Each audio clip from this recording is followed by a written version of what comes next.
You're listening to the Eastern Musketeer Sports Network on WSLM 1220 AM with Eli Guthrie and Dylan Beach. You'll hear all the live action tonight on the radio, along with live streaming on Facebook, X, and YouTube. It's game time, and we're ready here on WSLM. Hi, everybody, and welcome to Corydon Central High School, home of the Panthers, as we await this Mid-Southern Conference showdown between Eastern Musketeers and the Corydon Central Panthers. The 0-4 Corydon Panthers last week went into Scottsburg, or here at Corydon, lost 42-7. I'm Eli Guthrie, along with my partner Dylan Beach, on the call tonight here from Corydon. Dylan, this is a big game for the Musketeers tonight, as they're 1-3, looking to put another W on the board versus this subpar Corydon Central team that has not caught a win yet this season, losing big last week like I had just mentioned. The Musketeers also lost last week in a close game to start, but it ended up being a very, very far-fetched game for the Musketeers, 33-13 or 12 last week, losing to Silver Creek Dragons. What do you think the keys to tonight's game are for the Musketeers? Yeah, Eastern really got to bounce back this week, hoping to get their first conference win this year. First conference win in a couple of seasons, more than likely, but they got to really be able to hold the run. This Corydon offense based around the run a lot, not a lot of passes out of this Corydon offense. They have got to be able to limit the run.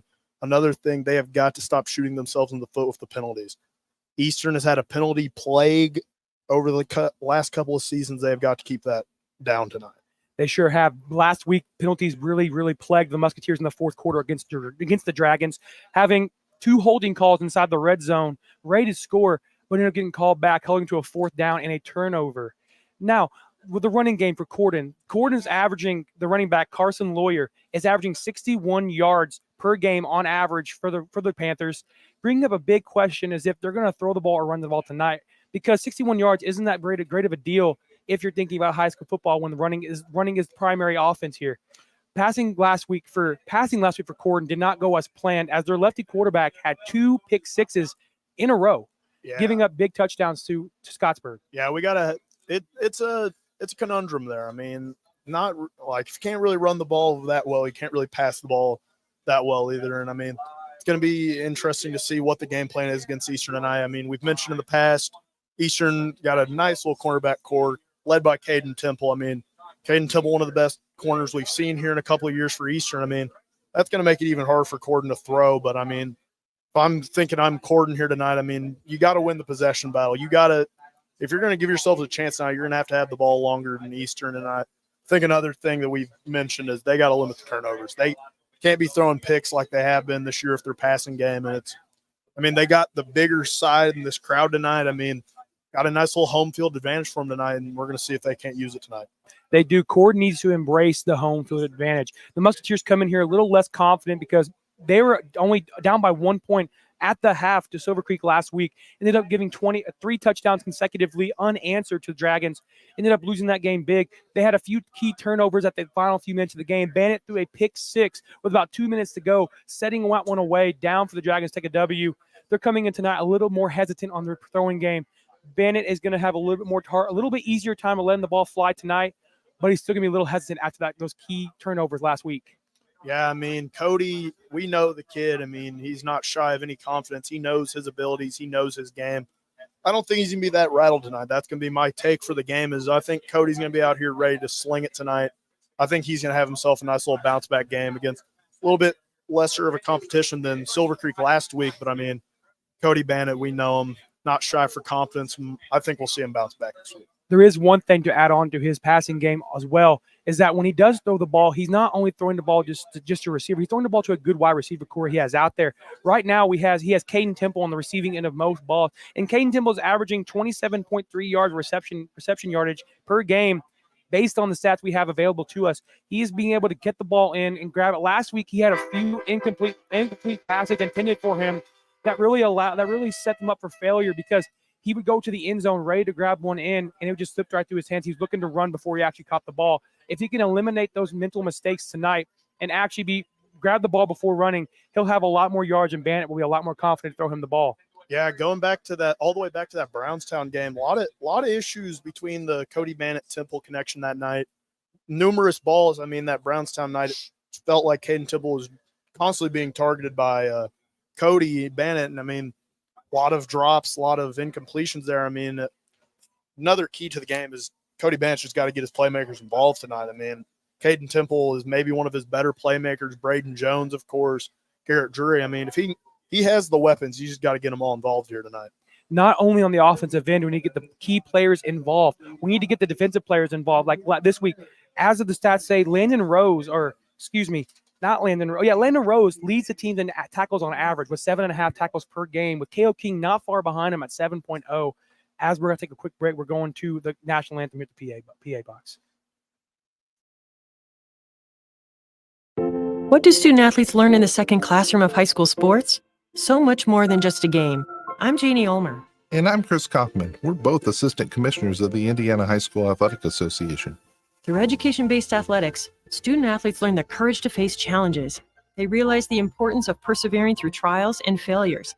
They discover the drive to achieve their goals. They gain something so much more valuable than wins and losses. They develop grit and integrity. They grow so much more than their athletic skills. They learn daily lessons in teamwork, accountability, and respect. These are some of life's most important lessons, and high school sports teach every one of them every day. Buy a ticket to your high school's athletic events and support student athletes learning the values and skills they need on the playing field and beyond. This is helping student athletes grow as people. This is the purpose of high school sports. This is your IHSAA. I love that high school sports are about so much more than winning. I couldn't agree more. While the immediate goal might be to win a game or championship, the real purpose of high school sports is to develop good people, not just good athletes. I'm Robert Falkins, a proud South Bend LaSalle Lion.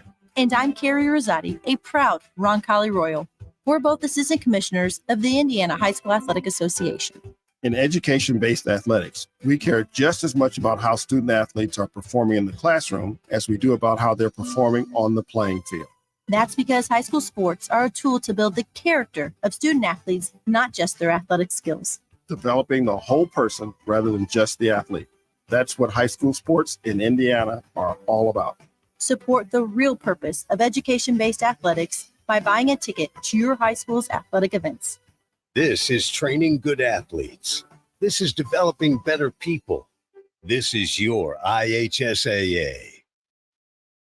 Welcome back to Corydon High School. As we just concluded the national anthem, now the coin toss is to ensue. We are ready for high school football here, and we were discussing before the break keys to the game and different stats to lead up to the game for Corydon and Eastern. Dylan had mentioned earlier about how key players to get involved in this game. We need to speak further on key players we think are key moments for the Corydon Panthers tonight as they're looking for a kind of a comeback win here tonight. Yeah, Corydon, it has to start with the quarterback play. We've heard from a lot of people that's kind of been shaky over the last couple of weeks. It's a lot of runs for this team, this Corydon team, but whenever it goes to pass, it sounds like it's not working out for them that much. So, I mean, if Corydon gets their first win tonight, it's got to be from quarterback play. It sure does. I completely agree on that. The quarterback play is a little skeptical coming from Corydon, but it'd be nice to see a good drop back in the pocket every once in a while because like we've been told earlier, Corydon wants to run the ball a lot. And if Eastern cannot contain that run, they're going to get a lot of yards down the field. But if they end up sitting down on the line in that 5 front action like they usually do, they're going to stop the run quite a bit. But we're looking to see Corydon drop back in the pocket quite a few times tonight if they can get that pass game going. Yeah, I mentioned it earlier. It sure is a lot easier to run the ball whenever you can run that play action every once in a while and let that bad boy fly. And I mean, that just hasn't been something that Corydon's really been able to do all that much this year. So we're going to see what the passing game looks like tonight, what the running game looks like tonight. And we're ready for kickoff here at Corydon. Back deep for the Panthers is number 5, Waylon Dobladio, and number 10, Logan Shar. And to kick it off for the Musketeers is number 10, Cody Bannett. Had a few weeks ago, had a trouble kicking the ball off out of bounds, looking to redeem himself again this week as we are getting, like I said, ready for football here. 12 minutes on the clock, 48 minutes to go for football. Here we go. Yeah, Cody Bannett, the Swiss Army knife. We always like to mention that he punts, he kicks, and he throws for this team. We're going to see if he can't get this ball game started off for us. Bannett placed the ball on the tee, ready to get back, send this ball away. Bannett sends the ball away, and we're underway from Corydon. It's caught by Shar, heading up right sideline. Gets stood up at the 20-yard line, breaks a few tackles, ends up getting up to the 27-yard line about for this first Panthers offensive drive. Out comes Sharp and that Corydon Central offense. Yeah, they're going to put him down at about the 26 there. Nice little return there. Got up sideline, made a couple of guys miss. Maybe could have been shoved out at the 20, but made something out of that. Made something out of nothing there, Eli. He did. It was not a bad return there for this Panthers. Officially, they're placed at the 26-yard line. That's pretty favorable field position for the Panthers to start. It's a little back further in their territory, but it's a good starting position for them tonight. As looks like Sharp is not the quarterback. It's Bellotto. Yeah. Come on, Eli. Bellotto. Bellotto in the shotgun position now, takes a snap, hands it off to Lawyer. Lawyer breaks a few tackles, gets to the outside, looking to the left near side, gets to the 45-yard line, knocked out of bounds. Excuse me, that was 41, number 41, Hunter Graham, not Lawyer, Hunter Graham on the run to the near side, getting out to the 45-yard line. Great start for the Panthers. No, that was Carson Lawyer. Carson Lawyer really busted that one up the sideline. Really made something out of nothing there. I mean, really looked like he was going to be wrapped up behind the line of scrimmage and then really took it up the sideline. That was a great start to the game for this Corydon Panthers team. It sure was. I'm glad to see they get the thing going real quickly. Sharp is in the shotgun position now, one behind him, three in the wideouts, ready for this first down snap from DeBlotto, excuse me. DeBlotto takes a snap, hands it off to Lawyer once again. Lawyer stood up at the line of scrimmage, maybe losing a yard on the play. Yeah, he's going to be wrapped up quickly there. That was a definite improvement there from the Eastern Musketeers. Connor Cleek coming in like a man on a mission there, getting that tackle. A great play there. Excuse me, the mistake earlier is DeBlotto as a quarterback, not Sharp, as previously stated. As the Corydon Central Panthers break the total and ready for this second down and 11 snap with DeBlotto in the backfield, one behind him is Lawyer. Ready for this second down play. DeBlotto looking around, talking to his receivers. DeBlotto takes a snap, takes the QB draw up the middle, gaining two or 3 yards on the play up to the Panthers' 45-yard line. Not a bad run for DeBlotto. Yeah, decent run up the middle there. Design quarterback draw up the play. Going to give him a little awkward of about a third, maybe 8 to play here. I mean, going to be certainly hard for them to convert here, but let's see what they pull out of the playbook here. I mean, starting to look like Eastern might be able to get 3 and out after that first down. I mean, all things considered, Eastern's got to get that first tackle on that first play. I mean, this drive wouldn't be going right now if that didn't happen. DeBlotto in the shotgun position once again, ready for this third down and long snap. DeBlotto takes a snap, falls back in the pocket, looking for receiver, and is incomplete. Intended receiver on that play was number 10, Logan Shar. He could not quite get back to the ball for that reception. It looks like the Musketeers are going to get off the field if the Corydon Panthers decide to punt it. Yeah, not a great ball there. I mean, really short of where his guy was at. I mean, not going to be able to convert doing that. I mean, seeing that Corydon passing offense that we've seen so far, I mean, not really a group that we've heard all sorts of high things about. We're going to see if they can't get it going here later tonight. Back deep for the Musketeers, number 32, Garrett Drury, to return this punt.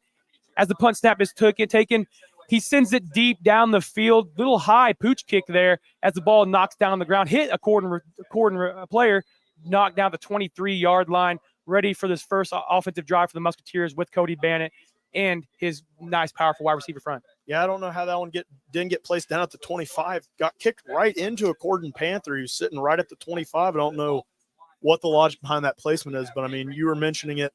High-powered Musketeer offense, whenever it's clicking, I mean, we've seen some of these big performances for the offense. Maybe going to see that coming back here tonight. I mean, they have the weapons to do it.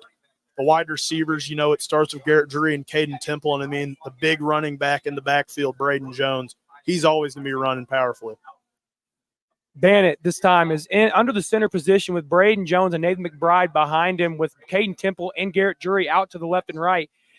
Bannett takes a snap on this first down drive, fumbles the ball on the first play, and is turned over. Corydon Central has the ball once again in the red zone, looking to score early after that turnover by Cody Bannett. Yeah, that is not good for the Eastern Musketeers.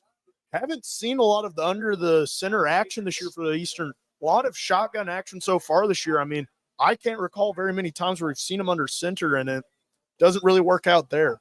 It does not. That ball was on the carpet right as it got snapped. It didn't seem that ball got up in the air quite a bit. We saw that in previous plays where the ball got snapped right into the field.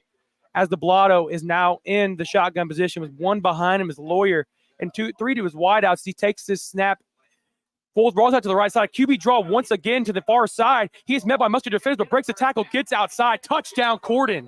Yeah, that's a great play there on the option. Nice little speed option action there for the Blotto. Had his running back to pitch it off to, gets outside, makes a couple miss, and we got 6-0 here, Corydon. Corydon cashes in that turnover as a touchdown very quickly on one play from the 20-yard line. Man, they take a 6-0 lead here as the ensuing extra point comes up. Yeah, Eastern's being tested here early. The early turnover, and Corydon is answering. Corydon gets to throw the first punch tonight. We'll see how Eastern responds. Owen Gerlachs to kick the extra point. It is up, and it is good. 7-0 here for the Panthers early in this first quarter, about 9:58 to go. We will not go to break quite just yet. For this next drive is going to start soon for the Musketeers. Yeah, we got to see how Eastern responds here. Nightmare-esque first drive there for Eastern. Got to get those center issues figured out before this game gets ugly. I mean, we've heard it from a lot of people. That's only Corydon's 4th touchdown of the year. And, I mean, whenever you give them the ball on their own 20, it's going to be pretty easy for teams to score in that situation a lot. They fell for the fake pass play there as he ran sped option out to the outside, but fell back in the pocket first. We were talking earlier with with other broadcasters saying they've only had like 4 touchdowns on the season, but 3 before that. And two of the 3 came from a running play. I don't know what the Musketeers thought was going to happen there, but it was a running play. Once again, they scored on it in one play on a quarterback speed option to the right side. Don't know what happened in this communication on the defense end. Yeah, we're going to see how Eastern bounces back here. Like we mentioned, can't say it enough, terrible start there to the start of the game, but Eastern has this nice offense. We're going to see if Eastern can't get these snaps under control and then see what this offense is really out here to do tonight.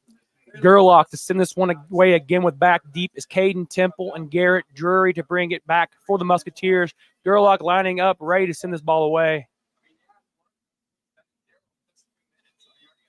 And Gerlach approaches the ball. We are underway once again from Corydon. Little squib kick there. McBride about touches it, but Garrett's going to roll up to Garrett Jury. He's bringing it up, starting at the 25-yard line, cuts back field, gets hit by Corydon defenders.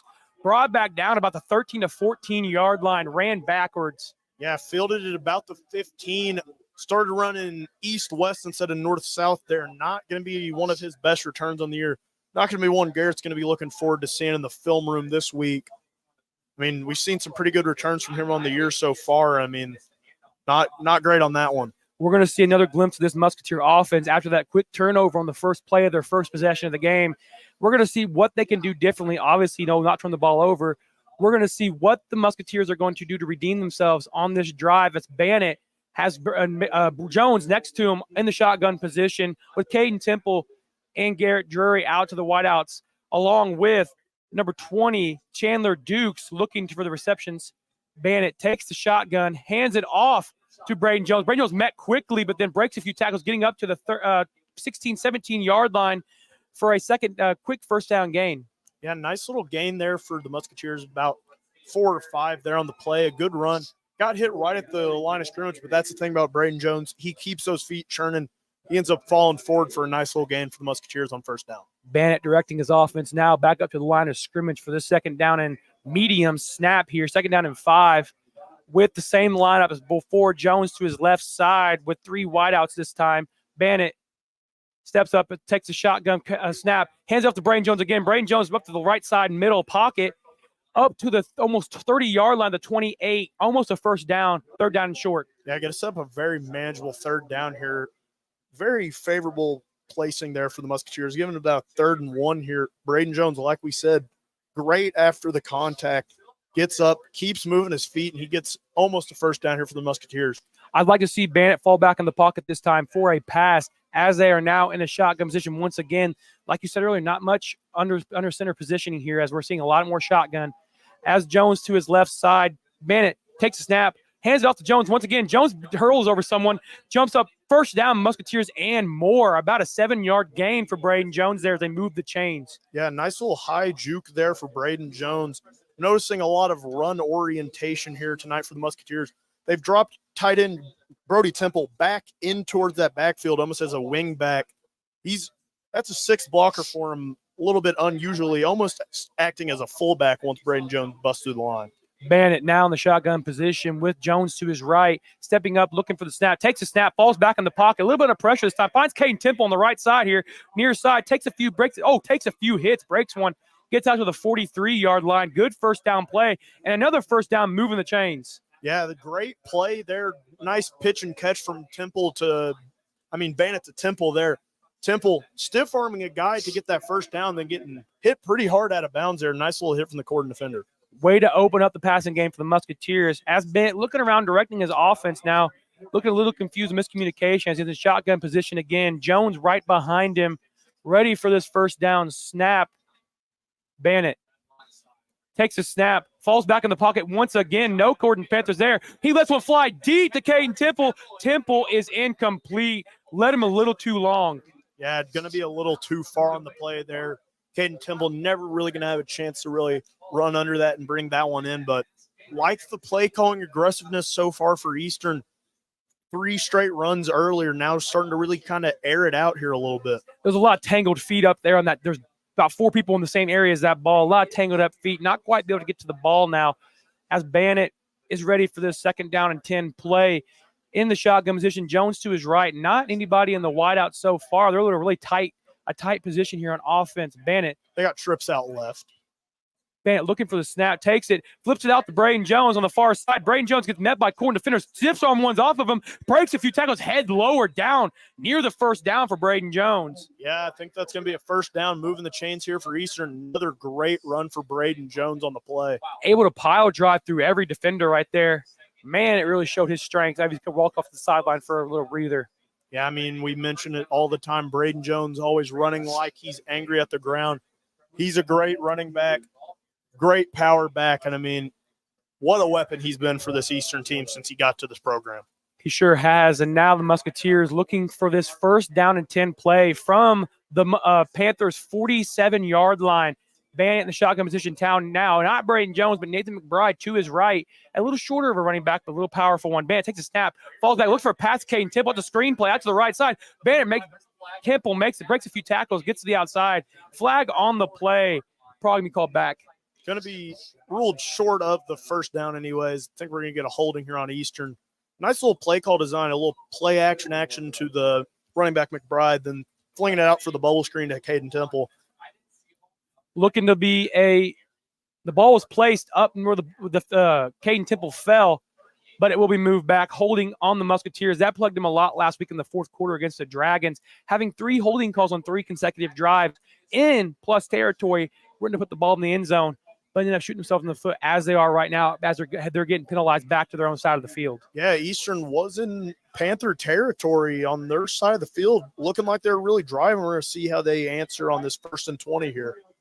Bannett looking around, directing his offense, lining up for this first down play as Jones trots back out onto the field, ready to see if a run's going to happen. Bannett puts his offense under the line of scrimmage, looking to hurry up a little bit now. Bannett under center this time with 2 behind him, McBride and Jones. Bannett takes a snap, flips it out to Braden Jones, the lead blocker, Nathan McBride, breaks a few tackles, gets to the outside, heading down the sideline to the 30, to the 20, 30, to 25, 20. Man, big run from Braden there. Huge rumbler. Yeah, a little bit of deja vu on that play. Right before the screen pass, that pitch and option is working for Eastern here tonight. Nice little pitch out to Braden Jones. Has Nathan McBride lead blocking for him. Nathan McBride speeding down the field like a bullet. I wouldn't want to get in front of him when he's lead blocking for Braden Jones. What a great run there from Braden Jones. Got back all 20 yards, plus about 10 to 15 more on the play. Now they're lined up even further in Corydon Central territory at the 25-yard line as Bannett lined up in the shotgun position now. Caden Temple and the lone receiver out here on the right side, maybe looking for a lob out to the corner. Bannett takes a snap, falls back in the pocket. Look for KT in that bubble screen again. He spins away from a tackle, gets to the 15-yard line of the Panthers inside the red zone now. Yeah, nice little pitch and catch there once again. Hitting Caden Temple in that screen. Caden, little bit tripped up on the catch. He ends up making a really nice play out of it, getting that spin move on that Corydon defender. Setting up a first down and 10 on the 14 here. We are rolling right through 7 minutes to go in this first quarter. It is 7-0, Corydon Central on top as Bannett, once again, is setting his line up on this line of scrimmage, ready for this first down from Panthers red zone. With Braden Jones to his right, Caden Temple, Garrett Jury, Nathan McBride looking for the ball out in the corners as Bannett takes a snap, hands it off to Braden Jones. Braden Jones breaks to the outside, gets to the inside once again, up to the 8-yard line. A 6-yard run for Braden Jones. Yeah, nice little run once again for Eastern. They're going to keep going to Braden Jones all night until they can stop him. And, I mean, so far it hasn't looked like they've been able to stop him. So I'd like to see him keep going to him inside the Panthers 10 here. Bannett in the shotgun position now in the same formation as earlier. With Bannett takes a snap, hands it off to Braden Jones. Once again, Braden Jones gets the middle. Braden Jones power drives into the end zone. Let's see where they spotted at. Braden Jones up the middle with a huge run. Spotted, looks to be short of the goal line at the looks like half-inch yard line for this, looking for a first down and goal play. Yeah, they're going to have him down short. They're lucky for the Musketeers here, though. Gets a new set of downs. Should be a nice little easy punch-in for Braden Jones. Bannett in the shotgun.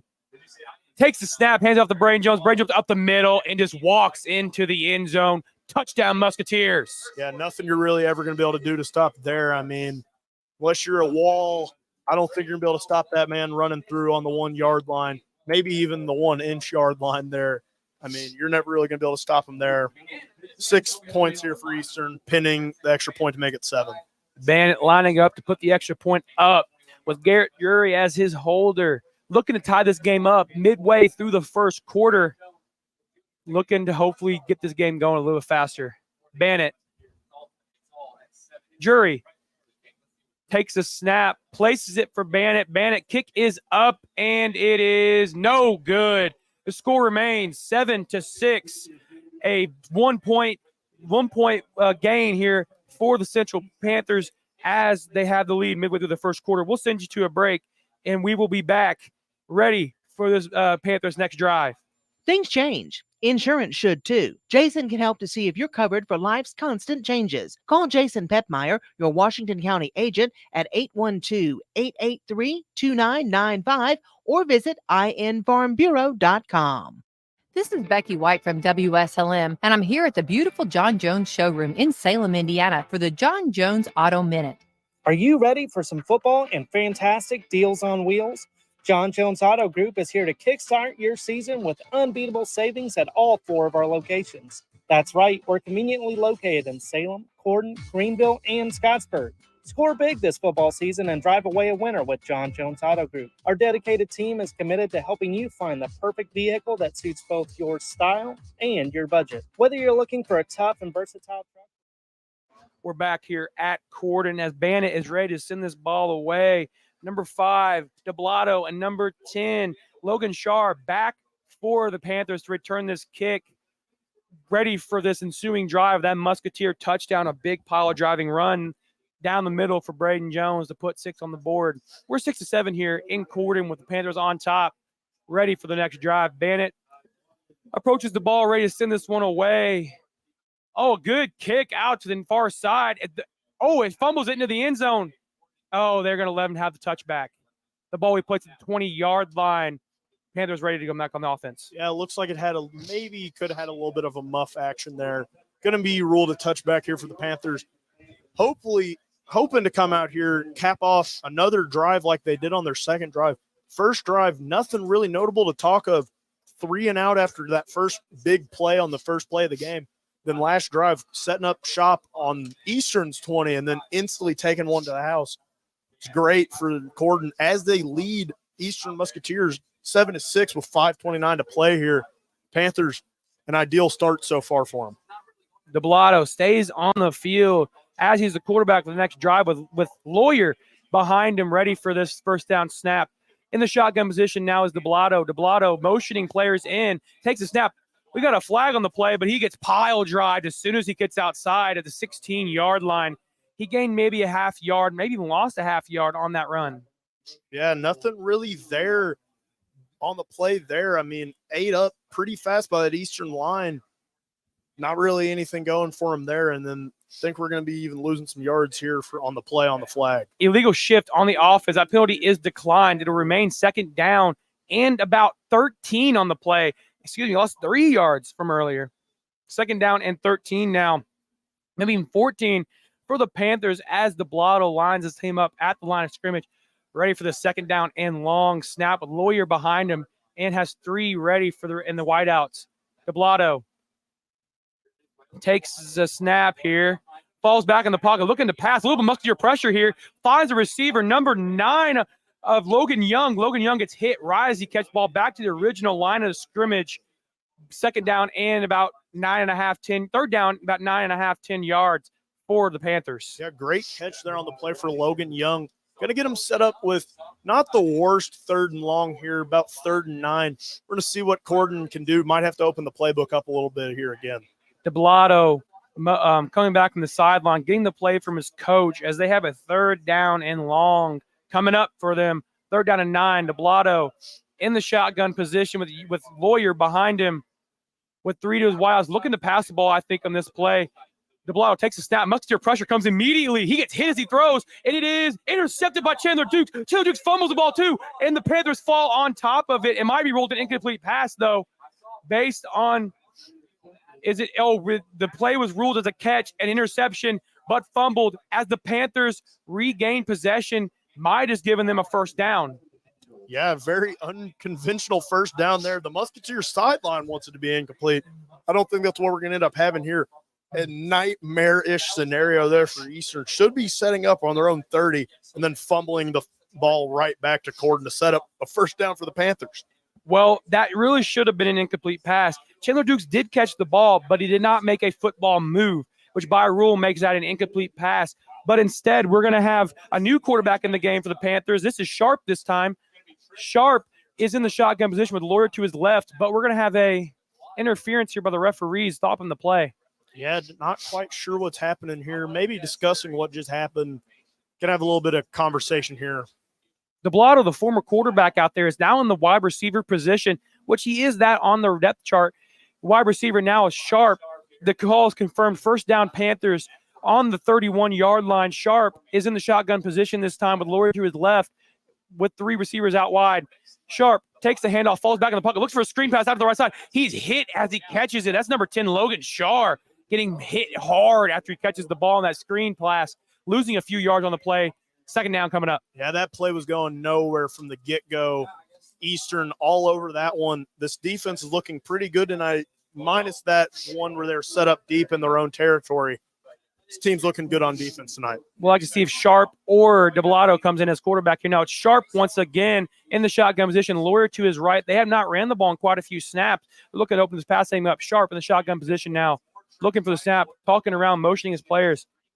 Sharp takes the snap, falls back in the pocket. Musketeer pressure comes a little bit. Finds the receiver wide open. That's number 5, Wade and DeBlato. DeBlato heading for the end zone. He can be chased, but not caught. Touchdown, Panthers. Yeah, that is terrible, terrible coverage there. I mean, never going to be able to win a football game like that. Caught him on the play action, got him long there. DeBlato, the former QB for the first 2 drives, getting downfield early, and that is a huge play for this Corydon Panthers team. The Musketeers ran commit hard on that play, leaving 2 wide receivers open on that play. DeBlato wasn't even the only one open. They had 2 on the same side, running for the end zone wide open as DeBlato had like a 70-yard touchdown run, touchdown catch and run.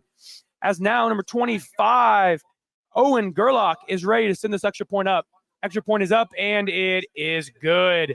Make that 14-6 now. Panthers on top after that huge touchdown catch and run from DeBlato, catching from Bobby Sharp. Yeah, great kick there for Corydon. Great connection from Corydon here. And we'll go take a break and be back after ensuing this next drive for the Musketeers. Hello, folks. Craig Martin at Billy Martin Store. I'd like to start off by saying a big thank you to everyone that voted us your best place to purchase appliances, furniture, and floor coverings in Washoe County for another year. At Billy Martin Store, we have so much more to offer our loyal customers. Not only do we carry a complete line of GE Hot Point and Speed Queen appliances, but also a full line of home furnishings as well. Beautiful, quality name brand furniture in living room suites, sectionals, recliners, dining room suites, bedroom suites, lamps, and sectionals. And Bose Bedding, made in the USA, and Moe's Furniture and Bedding is made right here in Southern Indiana. Billy Martin Store has a nice display of all of your floor covering, carpets, vinyls, tiles, laminates, Somerset hardwood flooring. We offer you low prices, free home and business estimates, and professional installation by our own installers. We are back here at Corydon as we have Gerlach ready to send this one away. Back deep is Caden Temple and Drury looking to return this ball after that touchdown to DeBlato from Sharp on that huge 70-yard touchdown to put the Panthers up 14-6 as Gerlach approaches the ball, sends it away. Squib kick once again. It is caught by Drury. Drury heading up to the 25, 30-yard line, breaks a few tackles, gets the inside. Drury up to the 49-yard line. Great return from Drury on that kickoff. Yeah, Drury going to end up getting that one all the way back up to midfield, setting up perfect field position here for Eastern. Got to get back in this game. Yeah, it's a great start, great return, and maybe even a better start now for the Musketeers as they're they get in the 50-yard line on that return as big old Bannett returns onto the field with this Musketeer drive starting for the Musketeers. Bannett lining his team up on the line of scrimmage here in the shotgun position with Jones to his back, and he has Dukes and Temple out in the wideouts with Drury on the opposing side. Bannett takes the shotgun, snap, rolls out right, finds Jones. Jones heads to the middle, boom, big old blast to Braden Jones on that reception, losing 2 yards. Yeah, not going to be going anywhere there. Logan Charter on the play. Great little tackle there. Play was doomed from the start there for Eastern. Might as well just flush that one right back down. Come back out here for second down and long. Put that one in the sewers now as we have a second down and 11 for the Musketeers. Bannett looking the shotgun position again with Jones. Jones, the one took the blast on the last play to the head. He lowered his shoulders pretty hard as they're now on their own 48-yard line instead of the 50. Bannett in the shotgun position, looking to take the snap. Bannett takes the snap, hands it off to Jones. Jones to the far near side here, gives the original yards back to the line of scrimmage to 50-yard line. Yeah, what started off as such a promising start for Eastern. I mean, getting the ball on their own 50. 2 plays later, still on their own 50 here. They're really going to have to open up the playbook here after those first 2 pretty tame plays to start this drive here. Third down and 9 coming up for the Musketeers as Bannett looking to direct his offense with McBride and Jones behind him in that same I formation that we had saw earlier where it led to that big Jones run. Yeah, I bet we're going to see a toss here. Bannett hands it off. Hands off to Braden Jones to the flip outside. Braden Jones breaks a few tackles, gets the outside. Braden Jones pile driving through Corydon Central defenders, breaking the tackles, getting up to the first down. Musketeers at the 41-yard line. Yeah, Braden Jones. Don't think they're going to quite give him the first down, but I don't think Eastern's going to be leaving the field here. 4th and very, very close. Where they even have this ball placed, I think it is a first down. But I think they're a little confused with this ball placement because our view right here shows a first down. But either way, that Musketeer offense is going to stay on the field as they're just going to pile drive up the middle with Braden Jones. They have this ball placed on very, very, very far off the actual first down markers. They're going to come out and measure this, but this is going to be a first down here. If it is not, I will eat my hat. I don't know. It is easily a first down. No. It's how it is. Okay. I don't know what the chain crew is doing here tonight, but I think Eastern might get it here. Okay, great. A little less favorable positioning for the Musketeers now. Are they going to remeasure once again? They are. They're going to remeasure it, and it's going to be a 4th and short here. Yeah, Chain gang, a little off on their measurements. Yeah, I'm not quite sure about that one. The original placement is that ball was way past those markers and come out onto the field and it's not even We need close. Matt Coates out there to do that. Yeah, I mean. Bannett in the shotgun position now with Jones behind him, looking to take the 4th down and short snap. Bannett looking to take the snap. Bennett takes the snap, hands off to Jones. Jones pile drives up the middle for a first down and more. Breaks a few tackles up the middle. Gets up to the 32-yard line. A gain of huge on 4th and inches. Yeah, it was definitely interesting to see what Corydon was planning there to do. I think everyone in attendance knew that was going to be a run. I think everyone listening at home knew that was going to be a run.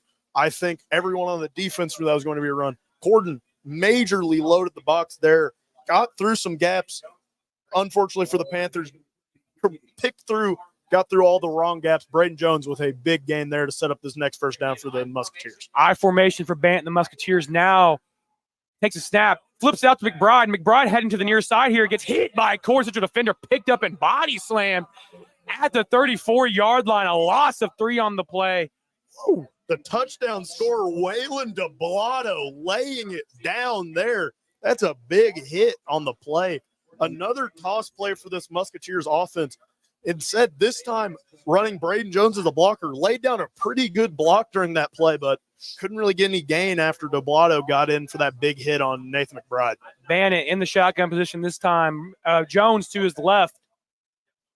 Bannett directing his offense, takes a snap, falls back in the pocket, fakes the handoff, blowing out left, finds a receiver. Brody Temple drops it as soon as it hits him in the hands, bring up a long 3rd down and 11 for the Musketeer offense. Yeah, very, very confusing play call there. Not even really looking like either team was playing at points.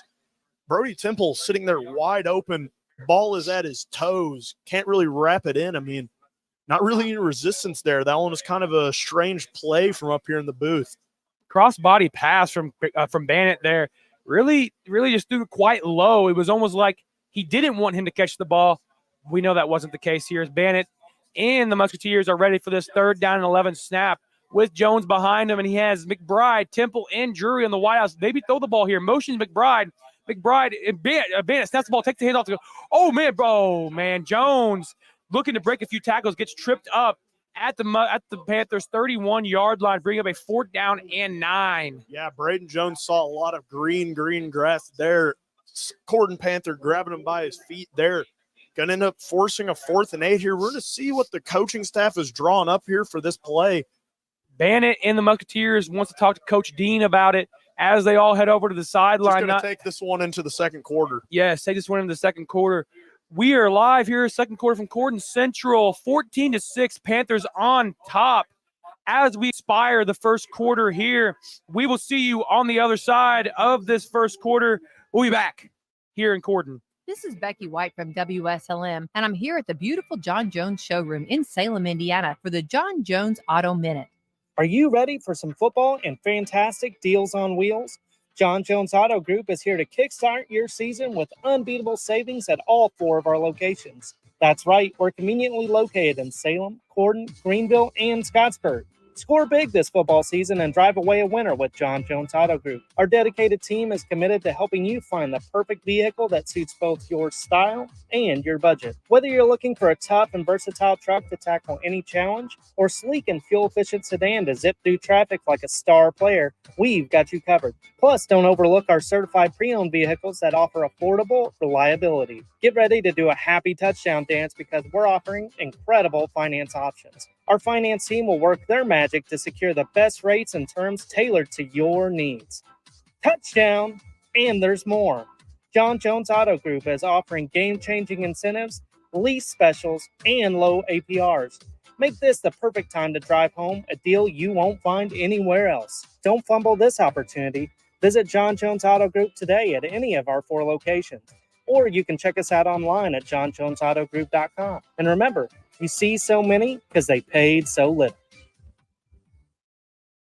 12 minutes back on the clock here for the second quarter as the Musketeers are going to be heading into the sun this time as we flip sides. Bannett is redirecting his offense now after Coach Dean wanted to talk about it to expire that first quarter. Here as Bannett in the shotgun position now, looking for the ball here with Braden Jones to his left. Jones to his left and 3 wideouts this time. Bannett receives the ball, flips it out, fakes the flip out, rolls out right, finds the receiver, is Temple. Temple makes the reception. Gets pounded at the 20-yard line of the Panthers red zone. Out of bounds, first down Musketeers. Yeah, that is a great play call there on the play for Eastern here. Good little pitch and catch from Temple to, Bandit to Temple once again. That is a dynamic duo in this Eastern offense. Always going to be seeing a lot of action between those two. Musketeers lining up quickly here for this first down snap. Bandit in the shotgun position. Takes the offering, hands it off to Jones. Jones the middle. Jones breaks a few tackles, spins around a defender up the middle, and he's going to get close to the goal line, but not quite in, down to the 4-yard line. First down, Musketeers. Yeah, he's looking like an immovable object at times during these drives. Another great run here for Braden Jones. His number's going to keep getting even better. Surely, probably going to go back to him again on here on first and second. Musketeers in a quick offense here once again, motioning Jones to his left. As Bandit takes it again, snap in the middle to Braden Jones, hammering his health down, touchdown, Braden Jones. Yeah, great play, great drive here, Eastern, to bounce back after that 4th and long, to be able to convert and score this touchdown to keep themselves in the game. I'd like to see what Eastern's going to do here to try to get this game tied up here for a 2-point conversion. We're going to see the Musketeers probably go for 2 on this play, as they're still down 2 points on the scoreboard, 12-14, a quick 37-second drive here. Bandit in the shotgun position now for this 2-point conversion with 2 wideouts, and Jones to his right takes the ball, hands off to Jones. Jones up the middle. Jones gets halted, but then breaks the plane of the end zone. 2-point conversion converted here. Touchdown, Musketeers. It is now 14-14, tied up here in Corydon. Yeah, originally stopped at the line, but Braden Jones always going to keep on running. Gets in there on the play to tie this one up. Good play designs down the stretch for that Eastern offense. We mentioned it. Started on their 50-yard line. 2 plays later, they were still on their 50-yard line. Play calls started getting a little bit better down that drive, really started opening up the playbook. They used only 37 seconds of that second quarter there on that drive from the 30-yard line from the Panthers. As like Dylan said, they're halted at their 50-yard line 2 plays later after starting the drive. But then again, getting the ball 50 yards into the end zone, we are knotted up here at Corydon, 14-14, as we have DeBlato and Shar back deep for Corydon Panthers, with Bandit looking to send this away here in a few seconds. Yeah, lots of punches being thrown here so far. 14-14, already halfway through what John Harrell projected this game to be at tonight, 24-23 for the Panthers. Going to see what Corydon can throw back here. Back-to-back really good drives for Corydon after opening up that first one so empty. I'd like to see some more offense here. A lot of good play calls from both sides so far. We mentioned Eastern on this last drive, and then Corydon on that play-action play that really set up the deep bomb to Doblada. A lot of good coaching here tonight. A lot of breaking coverage on defense, too, it seems like. But it's just not on Corydon's side of the ball, because Corydon can't stop Braden Jones. Braden Jones is too powerful. As Bandit now looking to get us back under action here in Corydon. Looking back is DeBlato and Shar. Bandit sends it away. Deep kick as Shar catches it. Shar returning the ball, finds a few green grass area, breaks the sideline. He's heading down the sideline, tackled out of bounds at the 43-yard line, maybe 44. Yeah, great return there for him.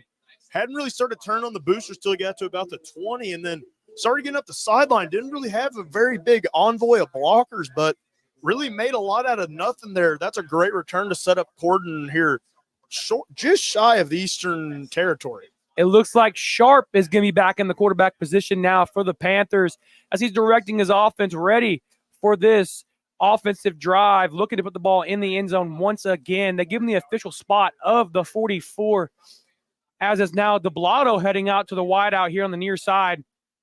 He has one lawyer behind him in the I formation here. DeBlato under center. Not DeBlato, excuse me. Sharp under center. Takes the snap, hands it out to Lawyer. Lawyer up the middle, gets met by Musketeer defenders. A pile drives down to the 50-yard line, gain of 5. Yeah, he's met pretty early there by Martin. Martin ends up tackling him, drags him forward for a couple of yards. A really nice gain there for Corydon on first down. It sure was. Now the Panthers are set up on second down and 5 here from the midfield, neutral part of the field, a 50-yard line, with Sharp in the under center position again here in the I formation with Lawyer behind him. Sharp looking for the snap here. takes it, fumbles it, picked up. Oh, he's recovered by the Musketeers. Big play there for Eastern on the play. Fumble on the play. Looked to originally be recovered by the Panthers. A little bit sloppy, ends up in the hands of the Musketeers. Huge play there for Eastern to get their offense back on the field to try to take this lead here of 10:31 to play in the second quarter. The Musketeer offense trots back on the field excitedly, ready for this next drive as they're already in plus territory after the Panther turnover. A huge turnover seems like now as the Musketeers take the lead. Yeah, going to have to see how Corydon really answers back here. Corydon has played this game very close, hopefully trying to get their first win on the night, but going to have to see how they respond here because getting down on a touchdown to this Eastern team ain't going to be too easy. Musketeers back on the ball for this first down snap from the 46-7-yard line as Bannett back in the shotgun with Jones to his right. Takes the offering, breaks out the fake handoff, lets one fly deep, put some sauce on that one. Kane Temple's there. He caught it. Touchdown, Musketeers. Great play there for Cody Bannett to Caden Temple. Big 47-yard touchdown on the play. Eastern Musketeers 20-14 Eastern. What a ball. That was amazing from Bannett there. Put a little bit of air underneath that one, letting it fly out to Temple. Temple must have turned around there, just let it fall right into his hand. Touchdown Musketeers as they taken the lead now from the Panthers. Yeah, Bannett truly showing his potential that everyone in this program knows he has. He is one of these players that could potentially be playing at the next level, and no play is going to show that more than that last play. Bannett and the Musketeers ready for this extra point. Jury looking for the snap here. Jury motions for the snap, takes it, places it for Bannett. Bannett's kick is up, and it's high, but it is good. 21-7 now for the 21-14. 21-14 now for the Musketeers as they have now gained the lead over the Panthers, starting to slay that Panther now. Yeah, this is an invigorated Eastern Musketeers side. I mean, we're seeing the players hugging and picking up Coach Dean over there on the sideline. Big old number 72, Aiden Miller, picking up the coach. A very happy sideline for the Musketeers as they take their first lead here tonight. What a great for one play, 47-yard bomb from Bannett over to Temple for the big touchdown to gain this lead over the Panthers now. As the back deep for the Panthers is DeBlotto and Shar as Bannett looks to send this one away again. Yeah, I mean, idealistic drive there for Eastern. I mean, if you can draw them all up like that, I think the coaching staff would be pretty happy, but got to see a bounce back here for Corydon. I mean, they held a lead for a pretty long time, ended up getting a tie ball game going. Corydon's got to be able to get into this game before it's too late. Bannett puts the ball on the tee, ready to get us back under play here. Under play here as the sun is now setting away from the player's eyes. Had to be irritating. Bannett dropping back now. We saw a lot of great plays on this previous drive from the Musketeers, even the Panthers now. As Bannett approaches the ball, sends it away, a deep booming kick from Bannett as Shar takes the kick, falls at the 20-yard line, breaks a few tackles, getting around the outside, smacked one, breaks it again up to the 26-yard line. Less favorable position that time, but good starting. Yeah, Martin on the play ends up getting a hit. The return man ends up bouncing off Martin, ends up getting brought down by Connor Cleek. Good little tackle there. Decent little return to set him up on the 25 here. Sharp and the Panthers offense comes back onto the field with their key receiver here is DeBlotto. We saw quite a few receptions in his favor tonight. Even when he was playing quarterback, he still called his own number, running to the outside in those option plays. And we see Sharp in that looks to be I formation again with the Panthers. Has number 3, Meganin, behind him with Lawyer to his far back in this I formation, looking to start this first down play here. Under center now is Sharp. Timeout, Musketeers. We will have a quick intermission here, and we'll be back after these few messages.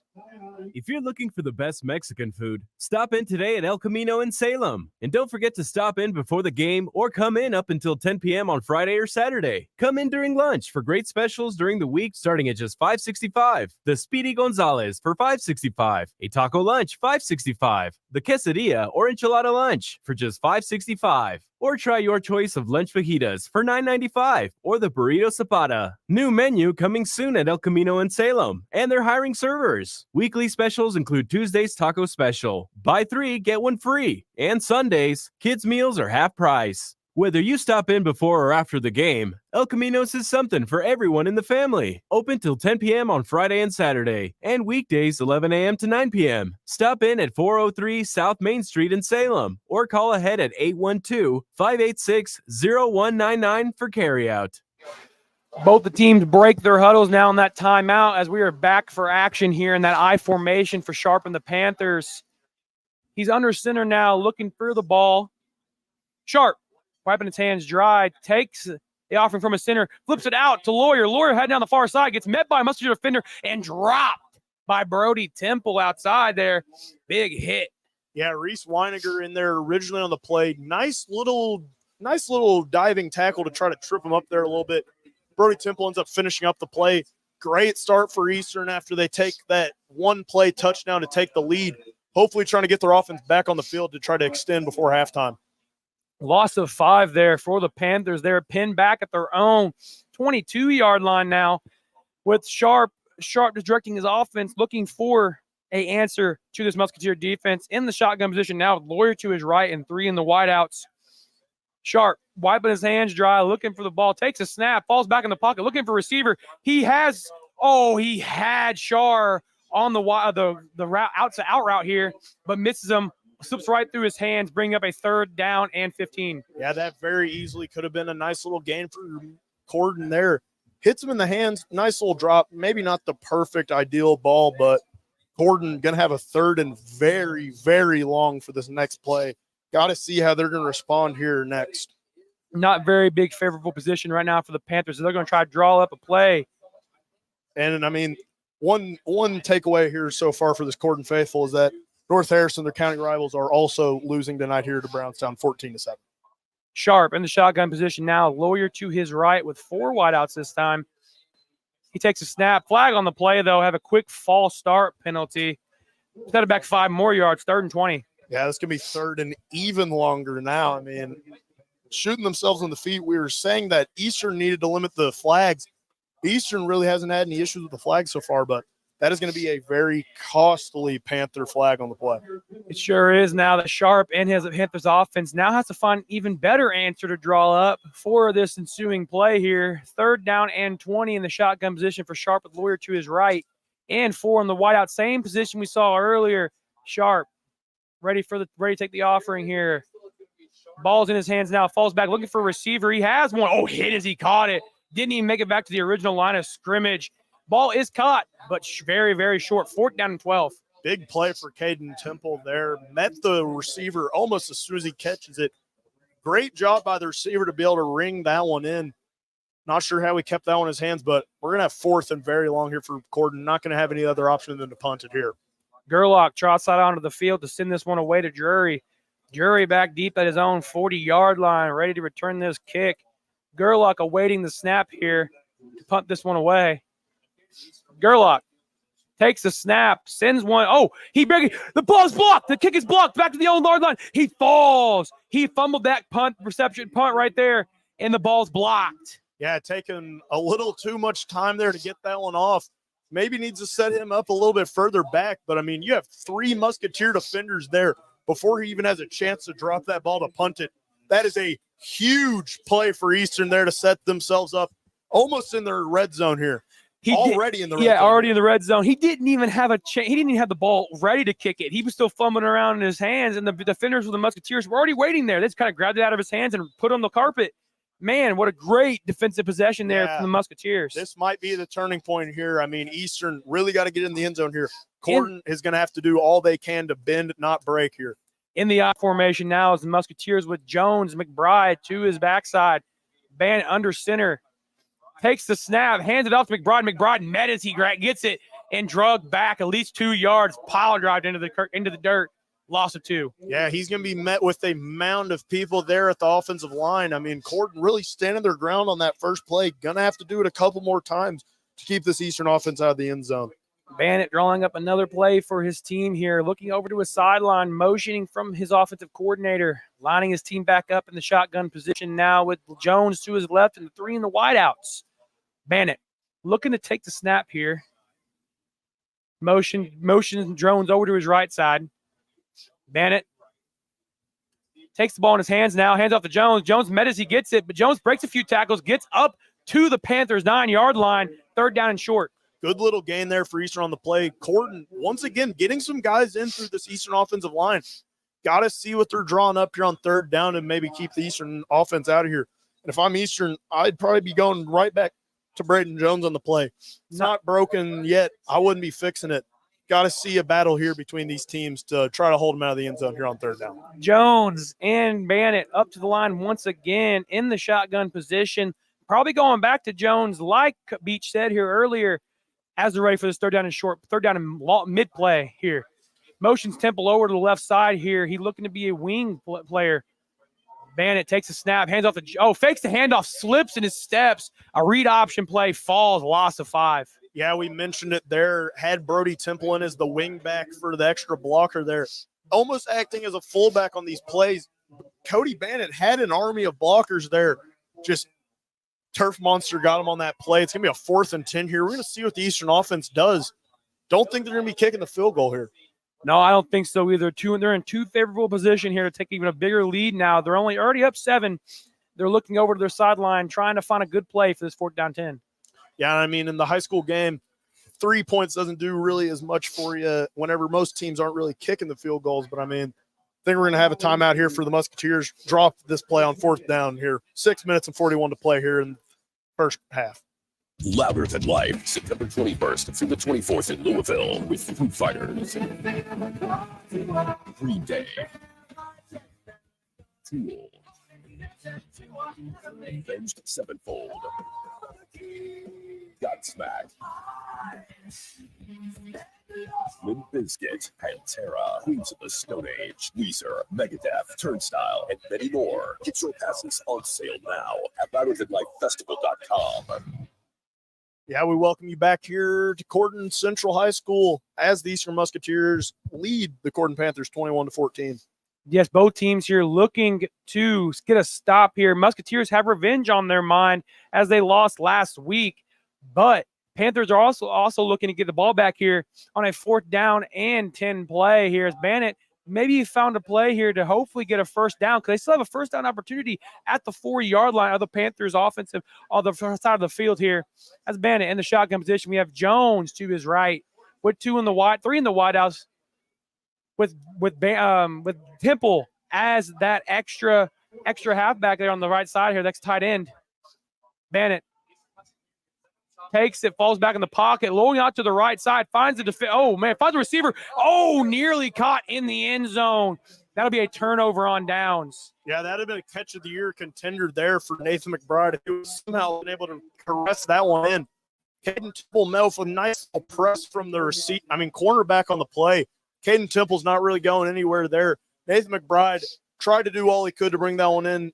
Panthers going to set up shop on their own 13. This is not great field position to get started here. It sure is not. As Sharp and the Panthers offense rushes back out onto the field, ready for this drive, in less favorable position now.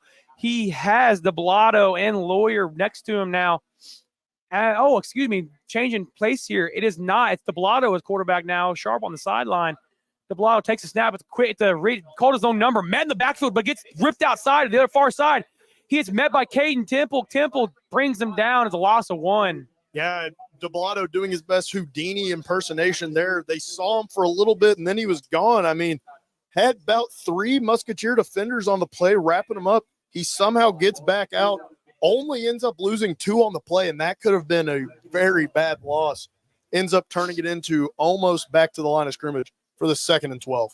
2nd and 12 coming up, like Dylan said, as we had DeBlato on the field and the quarterback position. He called his own number last time, turned a not so favorable play into a little less of a loss here as Sharp lines his team up in the shotgun position with Lawyer to his right and 3 in the wideouts.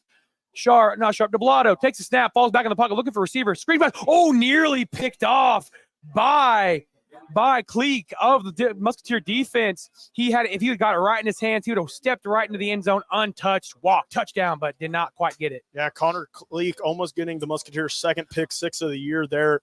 Almost looking like the one that Connor Dukes had back against Crawford County back in week 2. Almost could have been a huge turning point there in this game. Corydon staying alive here again, once again, for this 3rd and 12. It is now Sharp in the backfield as a quarterback here, looking to take the snap with Lawyer to his right.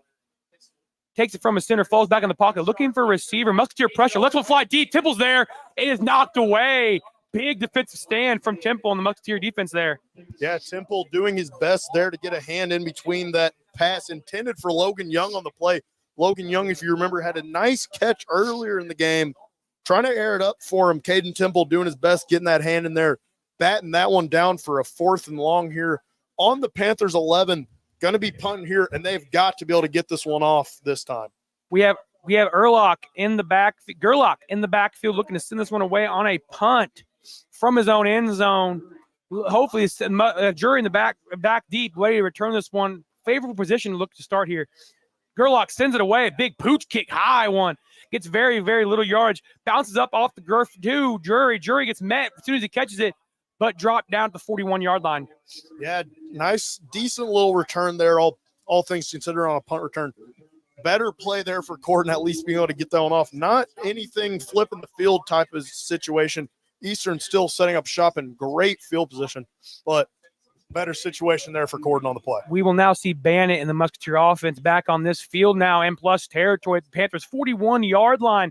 We will probably see more Braden Jones this time around as we did last time, as he did not, as they turned the ball over, though, in the previous drive, but still have great numbers here as Bannett in the shotgun position now with Jones to his right, 3 in the wideouts. Bannett has Temple in front of him as extra help there for blocking. Bannett takes it, hands it off to Jones. Jones up the middle. Jones gets free. Green grass in front of him. Pile drives through a Panthers defender. Gets up to the 28-yard line. Yeah, Braden Jones laying down a nice little truck there on Waylon Deblotto. Poor guy in the way there of Braden Jones. Nice first down here for Eastern as they're starting to drive down. Ball on the Corydon 28. See what Eastern draws up here next. Yes, we sure will, as Bannett is now in the shotgun position once again with Jones to his right, 3 in the wideouts. Bannett, after that successful last play here, looking to take the snap. We have a timeout for the defensive Panthers here. We're not going to need a break because this is going to be a quick 30-second timeout on the field. Looks to buy, but instead the plays are it's confirmed as a full media timeout here. We're going to take you to a break. We'll be back in a few short messages. Hello, folks. Craig Martin at Billy Martin Store. I'd like to start off by saying a big thank you to everyone that voted us your best place to purchase appliances, furniture, and floor coverage in Washoe County for another year. At Billy Martin Store, we have so much more to offer our loyal customers. Not only do we carry a complete line of GE Hot Point and Speed Queen appliances, but also a full line of home furnishings as well. Beautiful, quality name brand furniture and living room suites, sectionals, recliners, dining room suites, bedroom suites, lamps, and sectionals. And Bose Bedding, made in the USA, and most furniture and bedding is made right here in Southern Indiana. Billy Martin Store has a nice display of all of your floor covering, carpets, vinyls, tiles, laminates, Somerset hardwood flooring. We offer you low prices, free home and business estimates, and professional installation by our own installers. Billy Martin Store offers you free delivery. Back here in Corydon as the teams talk it over and are back on the field for this first down and 10 play for the Musketeers. Bannett in the shotgun position with Jones to his right. Bannett takes it, falls back in the pocket, rolls out to his right, fakes the pass, finds another one. It is now Drury cutting across the middle of the field, getting a first down. Yeah, nice little pitch and catch for the first time tonight, passing it to someone not named Caden Temple. Nice little play there to get Musketeers first down once again. It is now. We have a timeout on the field once again with the clock stoppage. It looks like they may be not sure exactly, but that was a great play by the Musketeers. As they looking to draw something up once again. Looks like Coach Dean's going to talk it over. Might be they're probably going to measure it again. The chain gang's going to come back out there. Might be having another measurement. I don't know why we're measuring on first down. So obsessed with measuring the first tonight, but I mean, we're going to see what the measurement comes out being here tonight. This is the second time I've seen this in my whole life, and both of them came today. Short. Yeah, I mean, not often do you see the Chains team getting out on the field in high school football, but I mean, we've seen it twice tonight already, and we're going to see what Eastern has drawn up here for second and very, very short on the play. Oh, they're doing a double check now from the center of the field this time. Looking to be a second down now. Second down and a half inch coming up for the Musketeers. Yeah, on that second one, they're just trying to get that ball placed on the hash where it has to be set back. I mean, play ended up close to the sideline. They got to get that ball back to the hash. Got to keep those measurements aligned. Eastern here, second and short, really has full access to the playbook here. I mean, it's not like a make it or break it down like a third or a fourth here. I mean, could pass if they wanted, maybe could take a free shot here and then run for it on third here. Bannett in the shotgun position with Jones to his right, 3 in the wideouts. Taking the snap now. Hands it off to Jones. Jones gets green grass in front of him. Jones power driving through defenders. Gets up to the 10-yard line, it looks like. About the 7-yard line confirmed here. First down, Musketeers. Yeah, great play there for Eastern. Almost a free play of sorts. I mean, whenever you have second and that short, you can really have full opening of the playbook there. Braden Jones getting it up the middle, running up, trucks one, gets himself down to the 9, 4:26 here to play. Bannett now lining up his team again in a little bit of quicker offense this time. In the shotgun with Jones to his left, has a few receivers out right and left. Takes a snap, hands off to Jones. Jones up the middle. Jones breaks a few tackles, getting it a little closer to that chalk crossing the plane, but not quite there yet. Second down, 3 to go. Yeah, big play here for Eastern here on this second down. Got to see what type of resistance Corydon can offer here. Don't want to be getting down 2 scores going into halftime. Would be a nightmare-esque situation, especially if Eastern deferring to the second half, getting the ball as soon as we come back. Bannett in the shotgun position now. Jones to his right. Hands it off to Jones. Jones gets halted as he hands it off. This time, not getting anywhere. Loss of 2. Yeah, I mean, nothing going there on the play for Eastern. One of the first time Braden Jones has been met at the line and being stopped at the line, being really brought back on that play. Now the Musketeers are looking for a different play now. It's a little bit more pressure territory as it's third down. But we're going to have a timeout now. I think it's Coach Dean wants to talk it over. We're going to send you to a short media break. Keep playing. Keep working. Keep going. And keep moving with the exceptional orthopedic care at Baptist Health. With an experienced team and a full line of advanced services and procedures, it's no wonder most people choose Baptist to help them keep on. Keeping on. Visit baptisthealth.com/ortho to find a Baptist Health provider. We're back here at Corydon as this timeout's just about to expire now, with both teams looking to get on to the field, ready for this Musketeers third down and short snap from the near goal line here. Yeah, we're here back. 3rd and 5 here for Eastern. Got to really see what the offense draws up here on the play. I mean, probably not going to be able to run it right up the middle here on 3rd and 5. Got to see what they're going to draw up. I'd like to see a little bit of creativity. We've seen both coaching staffs opening up these playbooks tonight.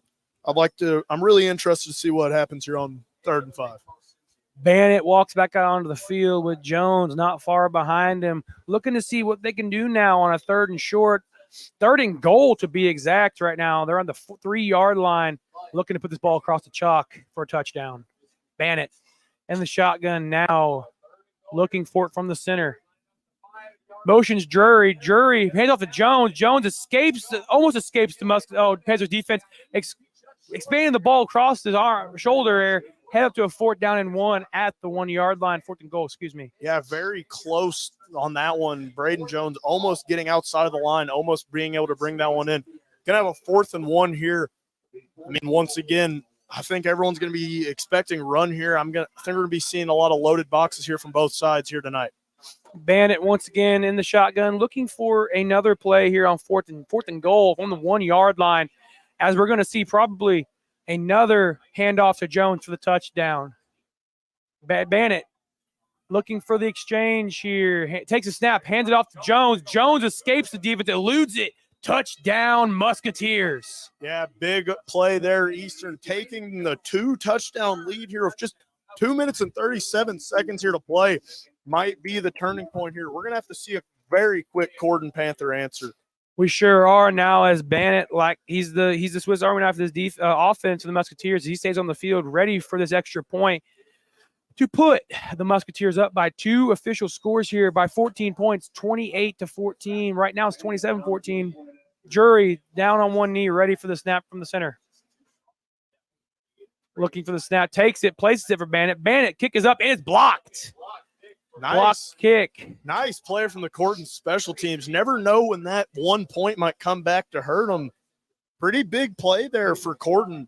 Nice little low arching kick there on the play, but great hands for Corydon to get a hand on it and block that one. It'll remain 27-14, a 13-point lead, 2 touchdowns for the Musketeers now. Kind of an unusual sight, as the Musketeers are usually on the other end of the scoreboard here, but not tonight. They came to play. They are up by 13 with about 2 minutes and 37 seconds to go in this first half. Yeah, this is one of the more closer contests Eastern's played so far this year. I mean, we've seen a lot of the lopsided ones, like Brownstown when they received the lopsided score. Crawford County, they really took it to Crawford. I mean, the dub-dub game was kind of close. I mean, last week versus Silver Creek, pretty close until halftime, until it kind of really unraveled there in the second half. But had ourselves a game so far. We're going to see what the Corydon response is with just 2:37 to play left in this first half. Back deep for the Panthers is Shar and DeBlato, and to send it away is Bannett now for the Musketeers. Yeah, Bannett hopefully looking to get a better kick here. Had some issues a couple of weeks ago. Really has been dialed it in here today. Going to see what Corydon can get. Corydon's had some good returns here so far tonight. Need another one to get themselves set up on shop here to get themselves going right before the end of this first half. Bannett approaches the ball, sends it deep. Kind of a booming kick now as DeBlato takes the catch, heading up down the near sideline to the 30-yard line. Escapes a few Musketeer tackles down the sideline. Again, hit by Bannett out of bounds here. Kind of a hit, stick, and play from Bannett as he sends him out the 47-yard line. Yeah, Cody Bannett potentially making a touchdown-saving play. I mean, DeBlato only had a few more guys to beat down the sideline, and if he had an extra little burst, he might have been able to get that one. But Cody Bannett making a great play to make that dive and push him out of bounds there at around the 50. We're going to see Sharp back in the quarterback here now for the Panthers with DeBlato in his backfield with them as they're about to break the huddle for this ensuing drive of that Musketeer big touchdown, take a 2-score lead. Sharp in the backfield now with Lawyer to his right in the shotgun position. Sharp takes it from the center. Falls back in the pocket, looking for a pass. Quick throw. It is caught, but hit by Temple. Temple giving no room there as he's not dropped at the 45 of the Musketeers. Yeah, Logan Young making a nice little catch there for about a gain of 5 on the play. Logan Young targeted on that last play when they aired it out deep. Broken up by Caden Temple on that last one. Getting a nice little grab here. Set themselves up a very manageable second down. Sharp and the Panthers in a little bit of quicker offense here now. The clock's running, ticking down a little bit. Sharp in the shotgun position now. Lawyer to his right.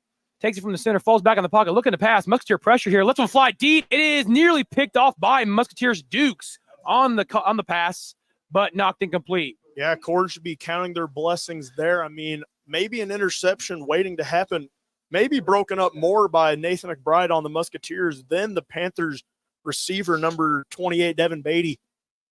Bad situation that could have been for Panthers, but they have a nice little manageable 3rd and 5 once again with just 2 minutes to play. Got to see if they can't run a 2-minute drill to get a score back in this before we head into halftime. Sharp in the offense at the 45-yard line in the shotgun position now. Sharp takes it from the center, falls back, screen pass out the outside, is incomplete. Immediately a quick throw, looking now for Shar, but could not quite find him. Throws a little ahead of him, incomplete. 4th down and 5. Yeah, I was looking for him on the screen.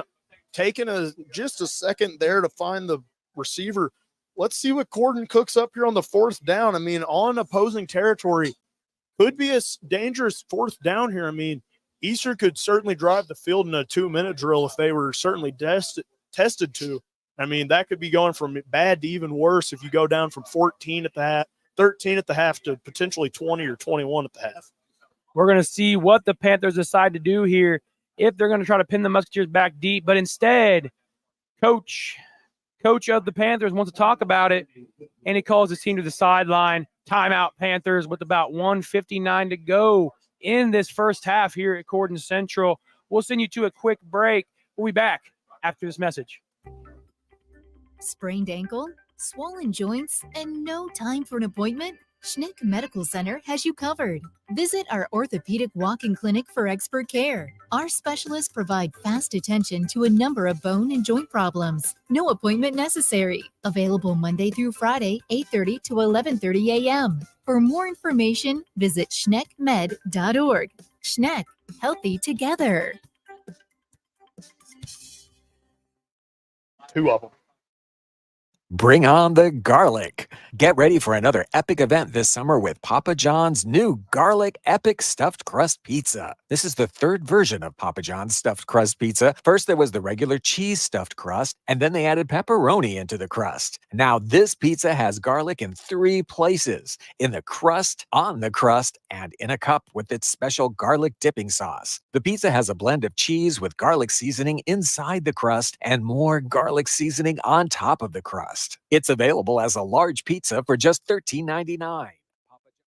Sharp in the shotgun pizza, position which has now hand toss. with Lawyer to his right. Sharp. Oh, we have a miscommunication now as Young jumps off sides. False start, Panthers. Yeah, that's got to be frustrating for head coach Luke Keller coming out of the timeout. The one time you expect to be mistake-free, going to be right back at where they started at the 50 for this 4th and 10.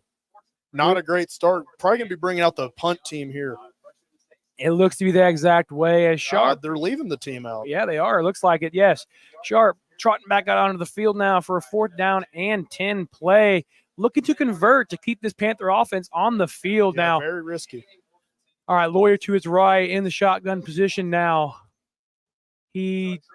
Sharp takes it from the center, looking for a pass. Left one fly deep. It is incomplete. Dukes on the coverage.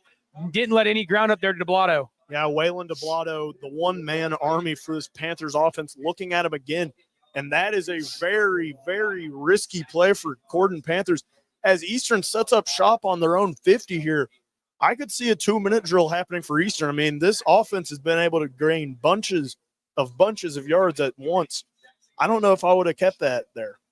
I don't think so. I would have either. That's a very, very poor decision by the Panthers offensive coordinator, allowing them to go for it on 4th and 10 from on the neutral side of the field, 50-yard line, setting the Musketeers up in great field position now with Bannett and McBride Jones ready to come back out onto the field for this ensuing drive here after the Panthers turnover. Bannett with 2 to his right and left. Bannett takes a snap, falls back in the pocket. A little bit of Panther pressure now. Rolls out to the near side, running around. Cross-body throw deep to Drury. Drury is not able to complete the catch. Incomplete. 2nd down and 10 with 1:47 to go. Yeah, that would have been a phenomenal play there. Bannett rolling across body, trying to look out deep for Garrett Drury on the play.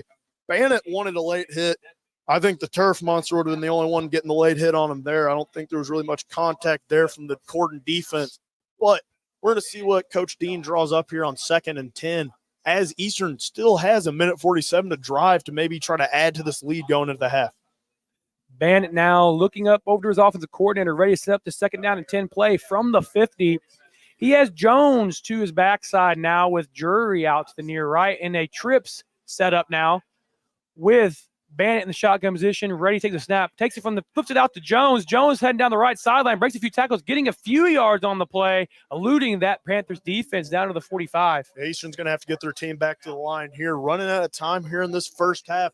3rd and manageable here, 1:33 to play. Eastern's really going to have to make their mind up on if they're going to really be able to get anything out of this last drive of the half. A little bit of hurry-up offense now for the Musketeers, a little bit of pressure on their end now. It's 1:22 and counting off the clock now.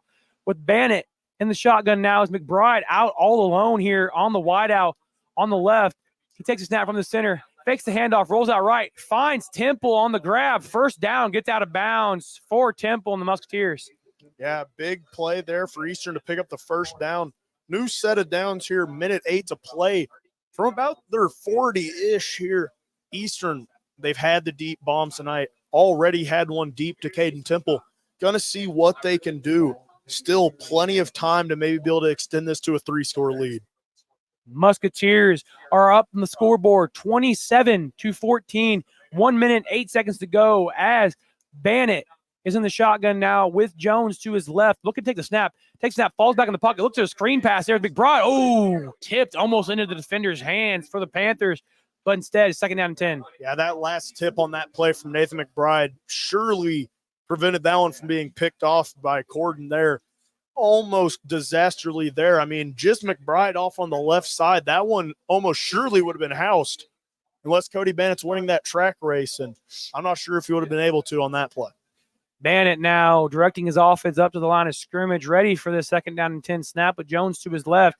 Once again, has McBride solo over here on the wideouts, and Temple on the other side takes a snap, fakes the handoff again, looks for a receiver. It's Temple. Temple catches it and hits the ground real quick. Flipping up to the ref. Hurry up offense now for the Musketeers. Yeah, under a minute here now. Third and about 4 or 5 here for Eastern on the play. Got to be able to get going. Just 50 seconds left here in this first half. We have a 3rd down and 4 for the Musketeers now as Bannett is in the shotgun position with Jones to his left now.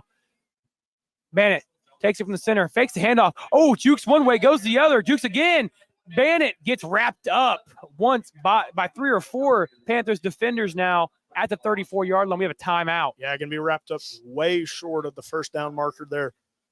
Give me a timeout before this 4th and 5 here for the Musketeers. We will come back after this timeout by the Musketeers. Dean wants to talk it over before we see any other kind of play here, looking to put the ball in the end zone before the half expires. Do you ever wonder what it would be like to live without hip or knee pain? Schneck Orthopedics and Sports Medicine's new procedure makes it easier than you think. We're proud to be one of the first in the region to offer Mako robotic arm-assisted joint replacement surgery. This latest advancement transforms the way joint replacements are performed. Mako allows your surgeon to provide you with a personalized surgical experience based on your specific diagnosis and anatomy. This means less soft tissue damage and greater bone preservation, less blood loss, less pain, fewer days in the hospital, and faster recovery. Taking a walk, riding a bike, and playing with your grandchildren. These are just a few of the simple joys in life. But for those with bone and joint pain, these simple joys are often too painful or unbearable to truly enjoy. With Mako robotic arm-assisted surgery at Schneck, you can get back to the activities you enjoy. Learn more at SchneckOrtho.com. Bannett in the shotgun position now for this 4th down and 5 snap. Takes it from the center, falls back in the pocket, looking for receiver. Panthers pressure quite a bit. Has somebody, right through Temple's hands. That would have been a house call. Yeah, Caden Temple almost having an amazing catch on the play. Just barely ricocheting off his hands there. Very, very, very, very close to scoring 7 on the play. Corydon setting up here on their own 34. Going to see what they can do just before this half. This half is just about to expire now with Sharp and the star-studded receiver of DeBlato making the few catches here tonight. Few for a wide-open touchdown. Now come back out onto the field for this next drive after we've had back-to-back turnovers now. 26.2 seconds to go. We have 3. Sharp has 3 to his right, none to his left now, with Lawyer to his left, though, in the backfield. Sharp takes a snap, looking to hand it off. He hands it off to Lawyer. Lawyer breaking a few tackles, eluding the Musketeer defense. Ended up high stepping out to the 40-yard line, gain about a 5. Yeah, that one might end up being the last play of this half. I think Corydon's just going to take this one to halftime. Hope to regroup in the locker room for our second half here tonight. This second quarter is now expiring here from Corydon Central. The Musketeers hold a commanding lead over the Corydon Central Panthers, 27-14. We'll send you to a short break, and we'll be back for Commissioner's Corner here on WSLM. We thank you for joining us. Hey, Janie, you know what one of my favorite things about high school sports is? Seeing young fans in the stands cheering on their community. I love watching elementary-age kids wearing their team's colors, holding up homemade signs, faces painted, just full of hopes and dreams. I'm Janie Ulmer. And I'm Brian Lewis. We're both assistant commissioners of the Indiana High School Athletic Association. We're also both former student athletes who were once those young fans in the stands, dreaming about wearing a jersey for our high school one day. When you support high school sports, you protect the next generation's dream of representing their high school with pride. and you ensure the invaluable learning experience of education-based athletics is available for years to come. So buy a ticket to your high school's athletic events, because it doesn't just support today's student athletes. It supports tomorrow's too. This is investing in your community. This is protecting their dream. This is your IHSAA.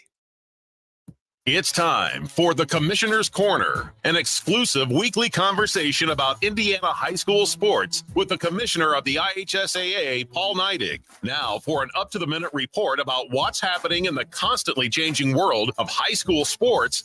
Here's Coach Bob Lovell with Commissioner Paul Neidig. Welcome back, everyone, to our weekly conversation with the Commissioner of the IHSAA, Paul Neidig, and talking about all things IHSAA related. Commissioner, a very important week for you and the association and its member institutions. It's your yearly principals meetings tour around the state. And these next 2 or 3 weeks, you're out on the road, face-to-face, pressing the flesh and talking about high school sports in our state. It's an important time. It's a gratifying time, but it's one that people don't understand. There's a whole lot of work involved to spend some time with membership and talking about a lot of necessary things. It is, Coach, but it's so important. I think people look at this association like I get to make all the decisions, and it just doesn't work that way, nor should it. Right. We're out, the staff and I, for the next 3 weeks. We have 8 stops around the state. And, we're coming to you today from Lowell, Indiana, where we were in Plymouth yesterday. But the most important thing for us is not only to let our membership know about the association, but we have to listen to them.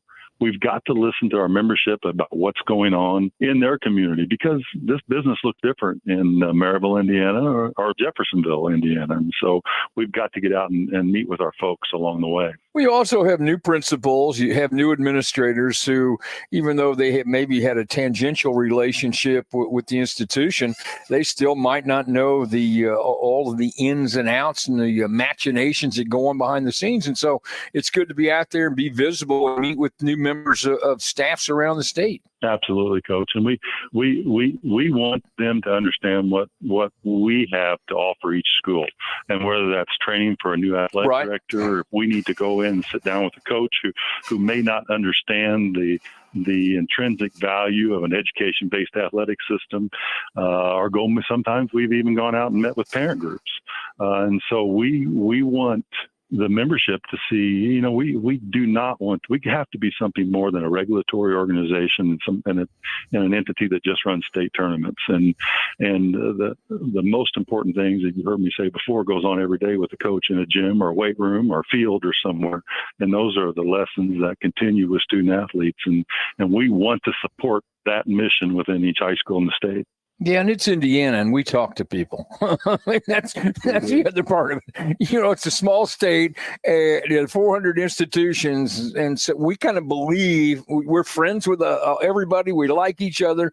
We all have the same common mission. Why not get along and have some fun and look each other in the eye and talk about things? That's exactly right. I was down at one of our sponsors' games last night, the Fever, and I was having this conversation with Mr. Morris and some other people who are, they're people who have an influence in the state, but they understand. Sure. They understand what you just said, Coach. Talking, getting to know people, having a value-centered, non-self-righteous approach is what makes Indiana. Well, there are a lot of things that make us uniquely Hoosier. One of the things is we're getting ready for week number 4. I can't believe I'm saying that.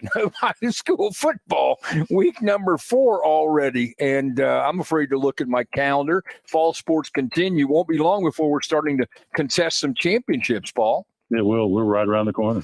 We're 1 week away from the halfway point of our football season.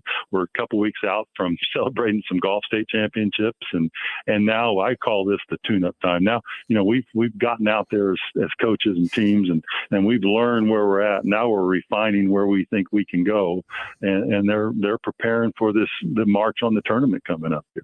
And so this is the time where you got all your offense in, all your defense in, you've kind of understood your patterns, and now you're trying to put it all together for that great run at the end of the season. Paul Neidig with us again. We'll talk all things IHSAA related next week. Be safe. I hope things go well. And Paul, thanks so much for your time. All right, Coach. Thank you very much, and keep up the great work for the student athletes in this state.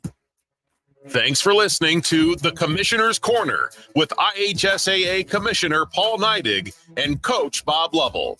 And thank you for your continued support of the high schools in your community. Things change. Insurance should too. Jason can help to see if you're covered for life's constant changes. Call Jason Petmeyer, your Washington County agent, at 812-883-2995 or visit infarmbureau.com. Party time is rolling on at McDonald's in Salem, Mitchell, and West Baden. Hosted birthday parties are continuing to gain in popularity. McDonald's birthday parties include goodie bags for each guest, a gift for the birthday child, meals with the choice of cheeseburger, hamburger, or nuggets, along with fries, choice of drink for each guest, a birthday cake, and ice cream. Now, the Play Place is closed for an inclusive 2-hour private party. That's right, the Play Place closes down for the 2-hour event. Call event coordinator Renee Lewis at 812-788-0126 to schedule your party for Salem, Mitchell, or West Baden today. Renee and her staff will set everything up, take care of all the serving and work during the party, and take care of all the cleanup. All this for a party of up to 10 kids for $130. And it's just $5 for additional children. Parties at Salem allow children to play, while the McDonald's in Mitchell and West Baden will feature age-appropriate games. Let McDonald's make your child's next birthday party stress-free for you and fun for them. Call Renee at 812-788-0126 today and get your next party on the schedule. After a joint surgery, injury, or illness, Meadowview and Salem Crossing are the best choices for helping you recover. Our Moving Forward Rehabilitation Program offers a full range of therapies. We're here to help you return home safely with the skills you need to live life on your own terms. Meadowview and Salem Crossing, 2 great options for your rehabilitation. To learn more, visit asccare.com or call 888-996-8272. And we welcome you back to Corydon Central High School here at half. Musketeers are leading the Corydon Central Panthers 27-14. A lot of great things to be said about this Musketeer offense in the first half, making their way through that defensive front from the Central Panthers now. As we are awaiting the second half here, 12 and a half minutes to go, we're going to have a quick scoring update from my partner, Dylan Beach. Yeah, some county updates. West Washington up 24-0 at halftime, looking like a great performance for them so far. Brownstown Central leads the North Harrison Cougars 21-7 at halftime. And we got the Scottsburg, they're losing to Silver Creek 14-7 at halftime. Wow, some great updates and scoring here now. Really close around the area now. Except for West Washington, absolutely waylaying Paoli 24-0 at the half. Nice to see that North Harrison is not completely like shutting out their opponent. I mean, as they're presumed to do so every week, but they're now 4-0.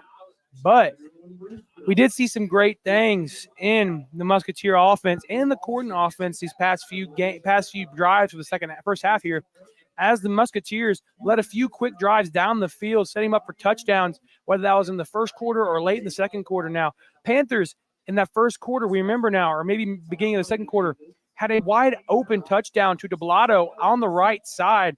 No Musketeer defender within a 10-yard range. He was chased down but never caught. Touchdown Panthers. We're looking to see the second half for the Panthers to hopefully get back in this game. It's got to be a fight back for Corydon so far. Down 13 points at home. Not the result you're quite looking for early here. Got to be able to get back in this game, and it starts with the defense. They have got to be able to stop Eastern whenever they come out here to start this second half off. Got to, or this game could start getting ugly.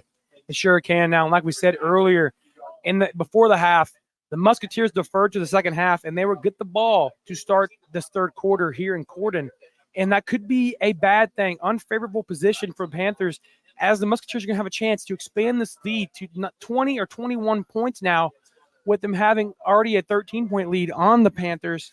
We may see a quick, ugly start for Panthers defense if they can't figure out the other miscommunications they had recently. Yeah, I mean, like we've previously mentioned, you've got to be able to get that start off the half. And I mean, on the flip side for Eastern, got to keep your feet on the gas. I mean, you can see how quickly a game can get ugly if you keep doing it.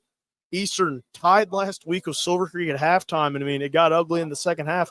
Got to be able to shut out Corydon this week to get their first conference win of the year and to keep Corydon out of the win column tonight. They sure do. Like you said earlier, like I'm reiterating what you said.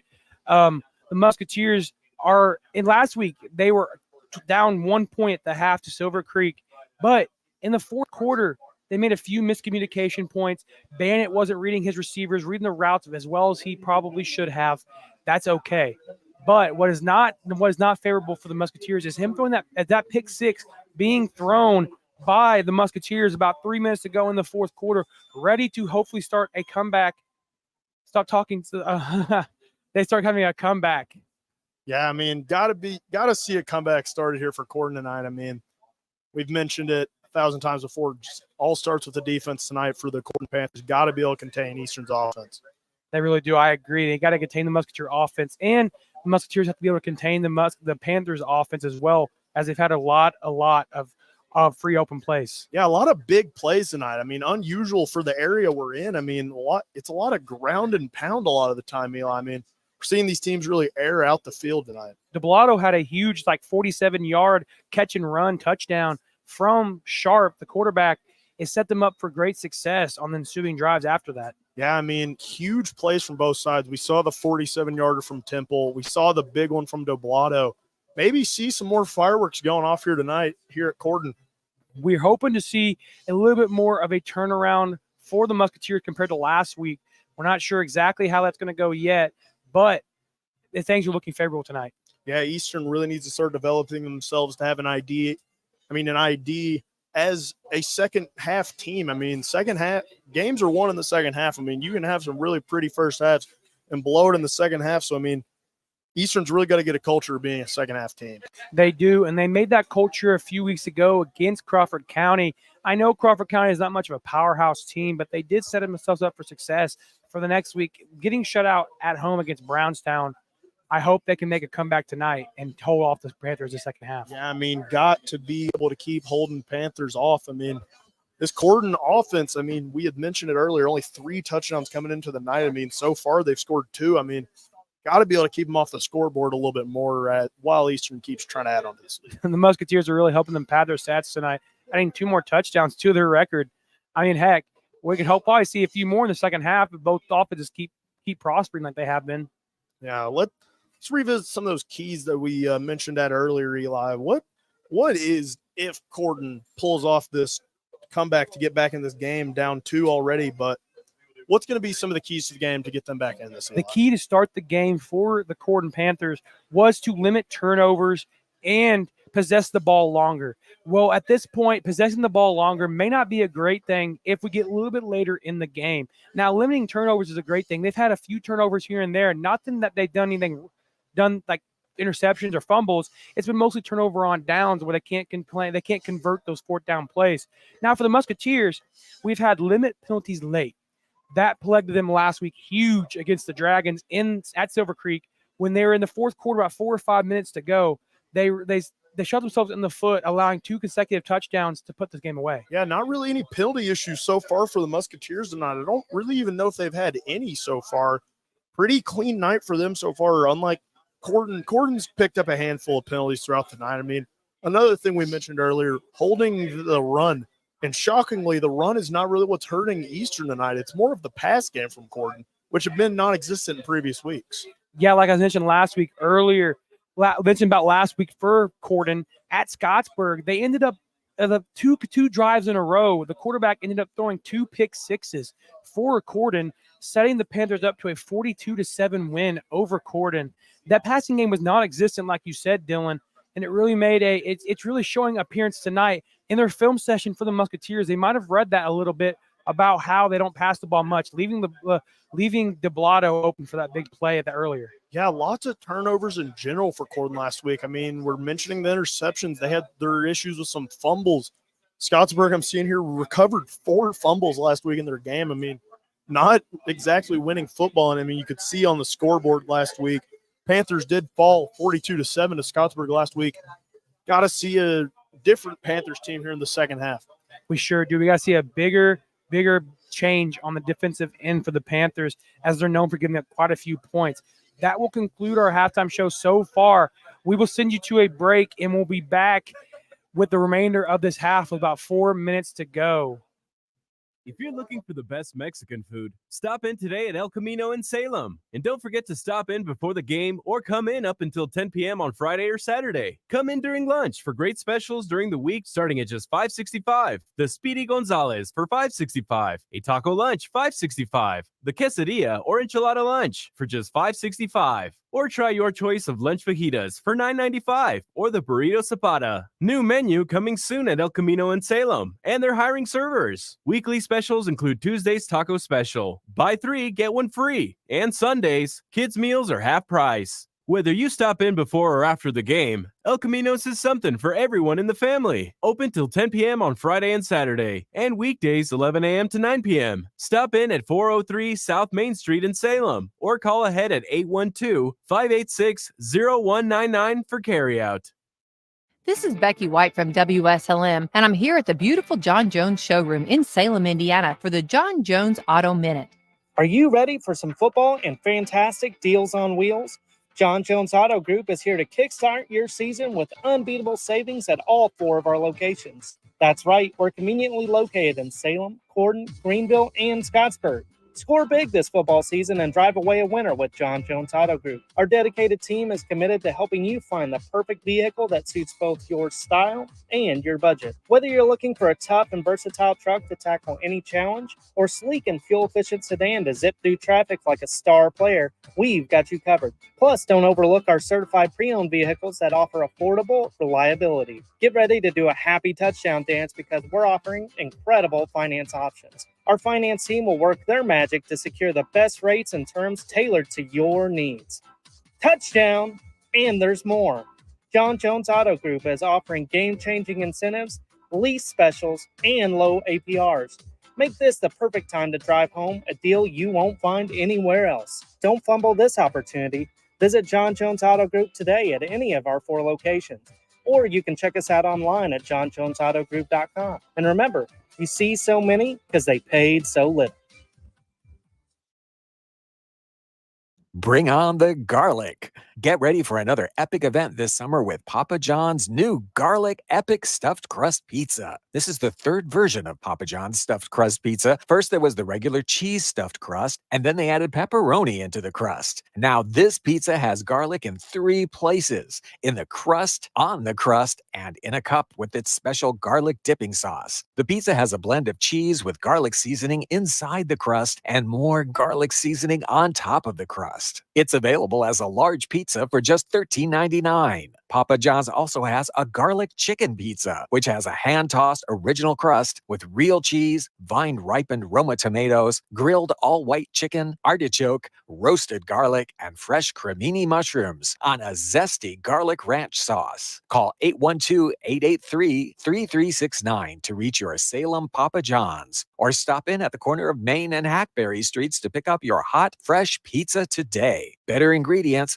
better pizza. Papa John's. Don't forget to get your Papa John's for those Friday night tailgates. Order a pizza and tune into the game on WSLM 97.9 FM or WSLM 1220 AM or streaming on YouTube, Mission Facebook, or In-Home Twitter. Healthcare is now hiring full or part-time RNs. Flexible schedules are available with competitive pay. Benefits for full-time. No nights or weekends. Stop by the office at 1600 South State Road 135 in Salem or call today, 812-586-0436. A great way to start a new career with Mission In-Home Healthcare. Sprained ankle, swollen joints, and no time for an appointment? Schneck Medical Center has you covered. Visit our orthopedic walk-in clinic for expert care. Our specialists provide fast attention to a number of bone and joint problems. No appointment necessary. Available Monday through Friday, 8:30 to 11:30 a.m. For more information, visit schneckmed.org. Schneck, healthy together.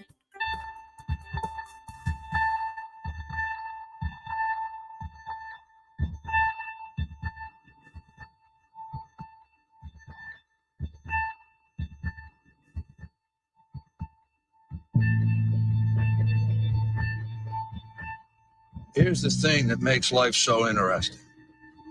The theory of evolution claims only the strong shall survive. Maybe so. Maybe so.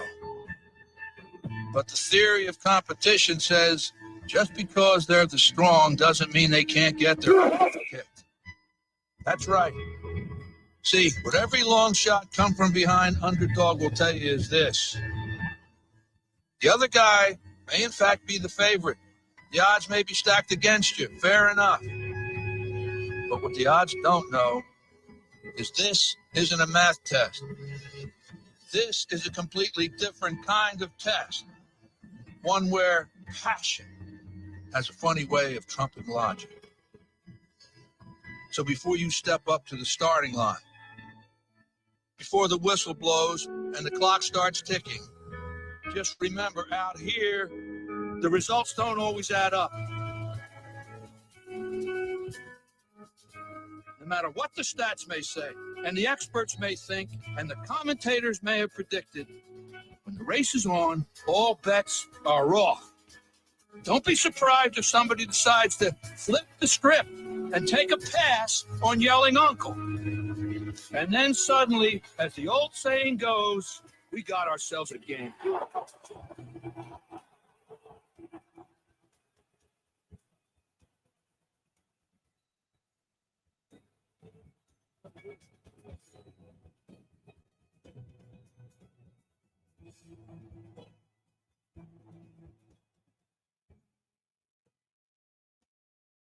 And we are back here at Corydon after that elongated break there with a minute and a half to go here in halftime. Both teams have taken the field. Dylan, we're looking for an excited second half here. Yeah, lots of fireworks going off. None in the sky, but a lot in the game here so far. Big plays, big action. Corydon's going to need to have a few more of those going into the second half. They're going to get back into this one. Musketeers will receive the second half kick here. As we're looking for more high school football, like you said, Dylan, the Panthers going to need to be looking for more and more progression here tonight as they are trailing on the scoreboard 27-14. Now, it's going to be a big, big deal tonight for the Panthers. Man, if high school football is not necessarily your thing, we got some action here tomorrow night. We got Louisville at IU on WSLM 97.9 at noon tomorrow up in Indianapolis. Big game for both of those sides. We got the Reds at the Mets at 9:70. I mean, at 7:10 tomorrow on WSLM 12:20 a.m. And then we got Syracuse at Purdue at 7:30 on WSLM 97.9. Sorry for the confusion, folks. We got a big slate of football games tomorrow. We have a huge schedule here on WSLM coming up tomorrow and Sunday for NFL here as well. But now we have back deep Temple and Drury for the Musketeers ready to return this opening second half kickoff. For the Musketeers, we're going to see Gerlach and the Corydon Central Panthers try out onto the field ready to start us up on action again. Yeah, I haven't got to see a lot of the action from the Musketeer return team tonight. Drury's had a couple of nice little punt returns. Not really a lot of action from the Musketeer return team, but some pretty good returns from Corydon earlier. Like to see more of that coming into the half for them.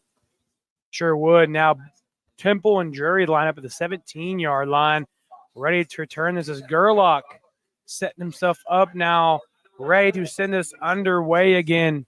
Gerlach approaches the ball, swings his right foot, big booming kick down. It approaches Temple. Temple takes it to the 15-yard line, heading down center field here, breaks a few tackles, gets to the center field. Oh, man, dangerous turn from Caden Temple up to the 38-yard line. Yeah, things were starting to look like they were setting up. The hole eventually closed off. Caden Temple, some great awareness there, showing off why he's the point guard for the Eastern Musketeers, showing off that court awareness there.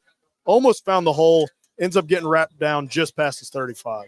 Bannett and the Musketeer offense ready to start this next drive, the first one of the second half, may I add, and ready to put the ball in the end zone again, hoping to shut this one out the second half now as Bannett has Jones to his left, McBride to his right, and then one to his left, one to his right on the wideouts in the shotgun position. Bannett takes a snap, hands it off to Jones. Jones breaks a few tackles, escapes that defensive front from the Panthers, gets up near the first down marker. Yeah, Braden Jones going to have a nice little gain of about 7 or 8 on the play, set up a very, very attainable second down here for Eastern. Great play call. Going to Braden Jones. They go to Braden Jones often, and they go to him early, and they go to him often, folks. Great run again. Yeah, they faked it one way, went back the other way. McBride was almost to be the culprit there to get the ball, but he faked it and went back the other way. Bannett now in the same formation as last time, one to his left, one to his right. Takes a snap in the shotgun, hands it off to McBride this time. McBride breaking a few tackles now, gets up near the 50. Yeah, McBride elevating a little bit over the fallen D lineman for the Corydon Panthers. A little bit of a hobbling back to the D line here is the player on the play for Corydon. Might be coming off here. Bannett now looking over to his sideline, trying to find another answer for this defensive front from the Panthers. As that last run there, it contributed to about another first down for the Musketeers. Now at the 49-yard line as Bannett, with one to his right, one to his left. Deep out left is Jury and Temple on either side of him. Shotgun position now for Bannett. Bannett takes a snap, hands it off to Jones. Jones breaks a few tackles and escaping that Panther defense up to the 43-yard line in plus territory. Yeah, going to have almost another first down there again for Braden Jones. Not quite close enough to where we're going to see the change team for a third time tonight, but yeah. Good run, all things considered. Another first down run for Braden Jones for about another gain of 8. Maybe they're going to go right back to McBride to give us another bit of deja vu here for the first down. Looks like Jones is going to be lining up a little bit outside this time. Yeah, he'd be lining up in the wideout position. He has two to his left, one to his right, and one behind him, McBride. And Brody Temple down short in front of him. Bannett in the shotgun position, hands out to McBride. McBride up the middle and suing that defensive front from the Panthers. Breaking tackles up to the 35. Yeah, Eastern continuing this alternating runs between Braden Jones and McBride. Nathan McBride, nice quick little burst there on the play. Great little handoff to him. It sure was. I'd like to see that a little bit, giving the power to a little bit somebody else occasionally, because the Panthers defense is going to end up reading that, and they're trying to save reps. McBride has a quick little burst behind that line of scrimmage. Would like to see him continuing to be involved as this Panther defense might get a little bit more tired down the stretch. Bannett with one to his left, two to his right, and one behind in the shotgun position. Ready for this first down snap. Takes it from the center. Hand off to McBride. McBride powering through that defensive front from the ball comes out. McBride loses it on the tackle, and the Panthers are signaling that they recovered it. Might have been down, but I don't think waiting for the call on the field here. They are reviewing it, having confirmed talk here for the referees. We're going to see what they call. Looking at signaling players still. Signaled for the Corydon Panther ball here. Panthers have now recovered a fumble from the Musketeers. McBride set up there for a good run up the middle, trotted down, smack down fumble. Yeah, talk about a huge break there, Eli. I mean, when it's looking like Eastern's going to drive, Corydon getting a nice little break to get that ball back. It sure was. What a huge, huge moment for Corydon as they catch a break a little bit now, like you said. Catching a little bit of slack now, be able to get their breath back. Yeah, getting this Panther offense out here is huge. That's the stop we were talking about at halftime that they needed to have to get back in this ball game. Sharp in the under center position now, one to his left, one to his right. Looking to take the ball. Takes the snap, rolls out to the left, hands it off to Lawyer. Lawyer breaking a few tackles, getting down now, slapped down at the 32-yard line of their own side of the field. Yeah, good little gain once again for Corydon on the play. Good little run there. Got to be able to keep it going here. Second and about 4. Got to be able to get some first downs strung together to get it back into Musketeer territory. Panthers looking to speed things up now with Sharp going under center with 2 behind him, and he has one to his right, one to his left in the outs. Sharp under center looking to take the snap with second down and 5.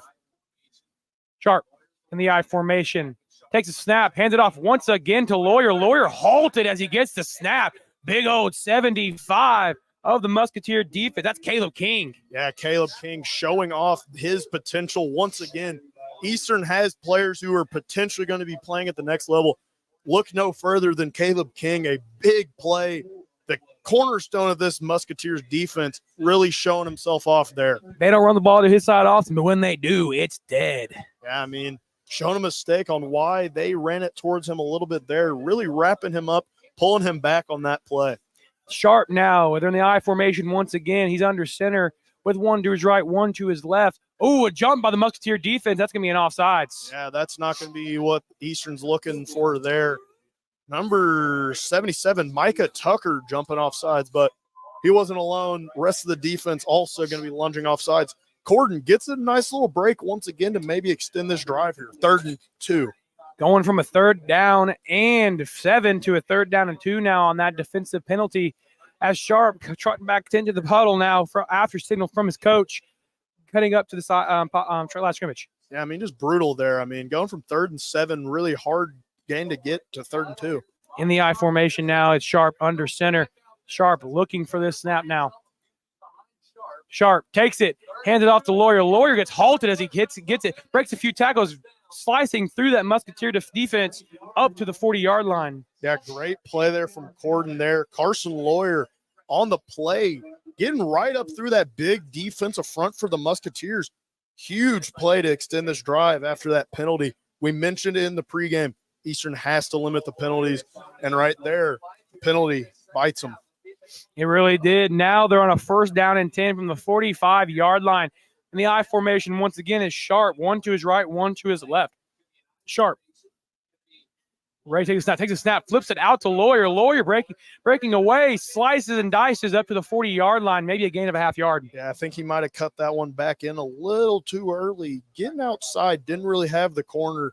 Never really going to be able to get that one if that's a design to the outside. Not going to really be able to cut that back for much yardage.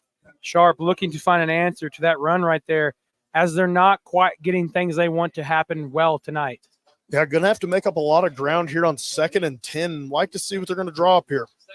Sharp walking up to the line. He has 2 in the side. He has 2 side cards with him right now with Sharp in the shotgun position, 1 to his right, 1 to his left, ready for this second down snap. Sharp takes it, hands out to Lawyer. Lawyer up the middle. Man, he breaks a few. Gets out, green grass in front of him. Breaks Temple out of his shoes. Gets taken down at the 40-yard line. Huge run by Lawyer. Yeah, Lawyer really showing off his athleticism on the play. Huge potential in that play. Juked out Temple. Almost left Dukes behind. Chandler Dukes making the huge tackle to keep the Panthers out of the end zone there. Touchdown saving tackle indeed. Yeah, huge play for Corydon there, Eli. Sure was. Now Sharp directing his offense again in the same formation as last time. 2 in the sidecars on either side of him. 1 out deep to the right, 1 out deep to the left here. In the shotgun position now is Sharp. Referee interference here, trying to figure out what we're going to be doing in this next play. Yeah, got to see what Corydon's going to do. Got to keep using that athleticism. We spoke to their weights teacher. He says they have athletes. They've just got to be able to use them here in the second half. They sure do now as we're ready to resume play here. Shotgun position now for Sharp. Like I said, 2 in the sidecar now. Sharp ready for this 1st down snap. Exchange from the center, hands out to Lawyer. Lawyer getting outside again. Gets halted. A big hit there from number 87, Brody Temple, and with number 75, Caleb King on the play. Yeah, not really going to be able to get going anywhere there. An upside here for this Corydon offense. It looks like every time they almost look like they're going to stall out. They come back right now, and they come back with a big play most of the time. We are about a little over halfway done with this third quarter here. Musketeers still have a 27-14 lead over the Corydon Panthers. And now Sharp with 1 in the sidecar now, or 2 in the sidecar, excuse me. Sharp now in the shotgun position. Right takes snap, exchange from the center. Looks for a receiver. Receiver says, that's high. Intercepted by Dukes. Dukes heading the other way of the convoy. Dukes to the 50, to the 45, 40, 35. He could go all the way. Oh, no, he doesn't go all the way. He is down at the Panthers' 25-yard line. 1st down Musketeers on a huge turnover. Yeah, that is a huge play for Chandler Dukes. He had the pick 6 in week 2 against Crawford County. Another huge interception for Chandler Dukes there. What a great play by the Musketeer defense. That pass was just a little too high from Sharp, intended for Sharer of the Corydon wide receiver core. We are now ready for another drive after Dukes' huge interception heading the other way with an escort. But now it's Bannon and the Musketeer offense cut back on the field. Yeah, this Eastern offense has looked unstoppable at times tonight. Had that fumble last time. Got to really cut that out in this next drive. Bennett in the shotgun position, 2 in the sidecars on either side of him. In the shotgun, take the snap. Bennett takes the snap, hands off to Jones. Jones to the right side, halted immediately as he gets it. laid down at the 32-yard line.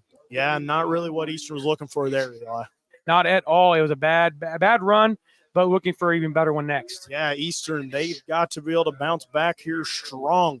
This is their chance to be able to take that lead that they should have had during that drive where they ended up fumbling down in their own territory. A little miscommunication on the previous drive for Corydon sets the Musketeers up in great position now. Yeah, great start for Eastern for this next drive. With Bannett in the shotgun with Jones to his left. Bannett takes it from the center. Jones is the handoff. Jones breaking away a little bit, slicing up the middle, evading that defense, not quite too much, though, up to the 20. 30, excuse me, 20, yeah, 20, excuse me, yeah, 20. Yeah, Eli, Eastern really running a ground and pound offense here tonight. Really going to be chewing this clock down as we just got 4 minutes left to play in this half. They got to really keep this clock management. We mentioned it earlier that Corydon, a key for them would be keeping the possession battle won. And now deep in this game, it's more like that for Eastern. Eastern's got to be able to keep possession throughout this game. They sure do. We're going to see a lot of slowing the ball down. I believe as Bannett's now in the shotgun position with Jones to his backside. Jones takes a snap up the middle, breaking through the Panthers defense. Another first down for the Musketeers. Yeah, we're going to see if Braden had enough reach out on that one to get the first. Going to see here where the ball is marked. I think we're going to have a fourth and going to get a first down here. We're going to move the chains and setting the Musketeers up for a first down and 10. Inside the red zone now at the 16-yard line. Exchanging players here with McBride trotting onto the field. Bannett in the shotgun position now. Jones to his left. 2 on his right, 1 on his left here. Ready for this first down snap from the 16-yard line. We got a timeout. Coach Dean wants to talk it over. We'll send you to break here on WSLM. Be back after a few messages. Come out and see Mark Johnson, the new owner of the Washington County Tire Shop. Mark and his family would like to invite you to come out to the new location at 101 Progress Way right here in Salem, right across from Salem Walmart. At Washington County Tire Shop, you'll find tires for all your vehicles, oil changes, battery and electrical, preventative maintenance, brake service, AC repairs, steering and suspension system work. For more information, call them at 812-586-0490. Do you ever wonder what it would be like to live without hip or knee pain? Schneck Orthopedics and Sports Medicine's new procedure makes it easier than you think. We're proud to be one of the first in the region to offer Mako robotic arm-assisted joint replacement surgery. This latest advancement transforms the way joint replacements are performed. Mako allows your surgeon to provide. We're back here at Corydon. We have a scoring update with Dylan. Yeah, giving some false info for my commentator duo. Senators are actually down 39-0 to Paoli. Not a great night for the West Washington Senators. We thought something different here. Bannett in the shotgun with Jones to his right. Jones, look for a pass. It's Drury over the top, and it is nearly intercepted off the hands of Drury in the end zone. Woo! Yeah, Man. I mean, that was close there. I mean, Waylon Delblato has had his hands all over this game, and what would that have been as a touchdown saving? Getting a pick in his end zone right there. Man, what a close call for the Musketeers now as they're setting up for a second down and 10. Bannett in the shotgun, motioning McBride across the middle now. Bannett looking for this next snap here. Exchange from the center, hands off to Jones. Jones up the middle. Ooh, tripped up. Flag on the play. Yeah, I don't know what's going to be the call on this play. I almost would have liked to have seen another pass there. I mean, Eastern looked like they caught them off guard throwing with the date in this game. We got a holding against the Musketeers, setting them back on a second down and 20 now. It's only going to get worse now. That happened last week for the Musketeers. Yeah, might actually have to be seeing a pass here. I mean, we mentioned it with the penalty bug for Eastern. Got to keep it out. I mean, nothing could be telling if this was being a close game right now, giving up these yards in their own territory. Bannett now with 2:47 to go in the third quarter, 14-27. Musketeers on top. He has 1 in the sidecar now, 2 to his right, 1 to his left, lining up for the second down snap. Bannett in the shotgun position. Takes a snap, falls back in the pocket, rolling out to his right, looking for progression now. Fakes it, go up one way, has to take it into his own hands, getting a few yards back. Yeah, I mean, not really what they were looking for there. I mean, not really going to be able to get anything out of that play on Cody Bannett scrambling out. swallowed up by a sea of Corydon defenders. Not much green grass in front of him there, as Bennett had to take his into his own hands after that snap. Was no progressions open downfield. Bennett. Yeah, got to see what Eastern's coming for here. I mean, 3rd and long. Had a chance to really be able to score. We're on their own 16, back now on their 26. Got to be able to get in the end zone here. Bennett in the shotgun now, one on the right, one on his right is Jones. Shotgun for position. Bennett takes the snap, falls back in the pocket, looks for receiver, found Jury. Jury over the middle, caught, moving down the sideline. Woo! Up the middle, down to the 5, not the sideline, but the center field. Yeah, Garrett Drury, a nice catch and run there. Was bobbling it a little bit. Might be hurt on the play. Garrett Drury limping off the field now. More laundry on the field once again, and we have a chop block on the offense. Wow, calling that big play back even further. I mean, Eastern almost there, almost in a position to be able to put the nail in the coffin. Now we might be waiting another drive to see that, and Garrett Drury coming off the field looking like he's in a lot of pain. Sure is. He was really trotting off like he had a big problem now. The setting him back seems to be 15 more yards. 3rd down and 35 coming up for the Musketeers of the 40-yard line. Yeah, a lot of penalty problems starting with Eastern here. I mean, had it on the 16. Now they're back almost to midfield on the 40. I mean, these are the issues that have plagued this program, as it seems, for years now. Got to see how Eastern bounced back with senior Reese Weiniger replacing Garrett Drury on the play. Bennett in the shotgun now with Jones to his right, looking for this 3rd down and 35 snap. Motions Jones to his left. Bennett takes a snap, falls back in the pocket. Instant pressure from Corydon. Panthers steamroll in there and take him down for a huge loss. First sack of the night for the Panthers. That is a huge play for Corydon. Eastern getting the ball down to their own the Corydon 16. The drive's going to end on the 50 here. Huge defensive stand for Corydon to keep themselves in the game with 1:15 to play. A 4th and 42 coming up for the Musketeers.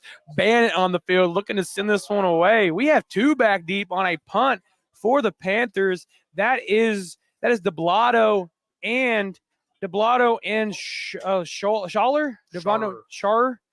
I believe, yeah, Shar, and then Bennett sends it away. Booming kick. Shar fumbles it. He muffs it. It's picked up by the Musketeers. Oh my gosh. Goodness. A flip of gameplay there. That was for the Musketeers. Connor Gilstrap. Yeah, Connor Gilstrap on the recovery. He's hyping the crowd up. Connor Gilstrap on the muffed punt. What a play for the big fella. For what it looked like to be a break for the Panthers defense, they had to come right back out onto the field, setting the Musketeers up right where they started the previous drive. That's a crazy play for Connor Gilstrap. He's playing offensive line, recovering the muffed punt. He was getting frustrated on that last drive with some of the sacks and the penalties. That is a huge play for the Musketeers, Eli. It really is. And now Bennett was flustered a little bit on that last drive after getting sacked. He's right back out on the field now, motioning Weiniger over the middle, sending him back now. Has Jones to his left, two on the out, 1 on the right.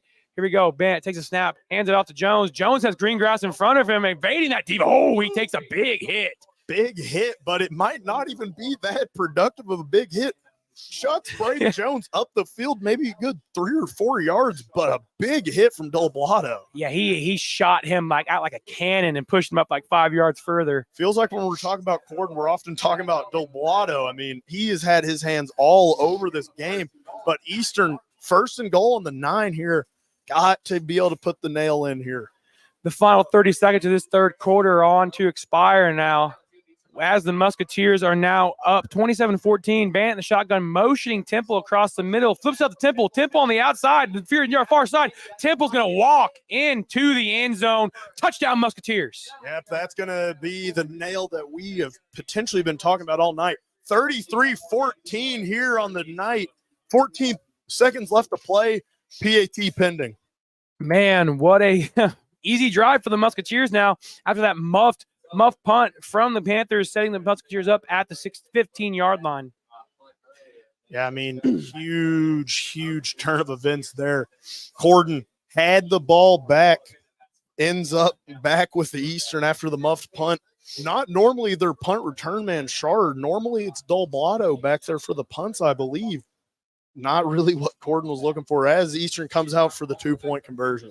Bannett in the shotgun position for an odd 2-point conversion here.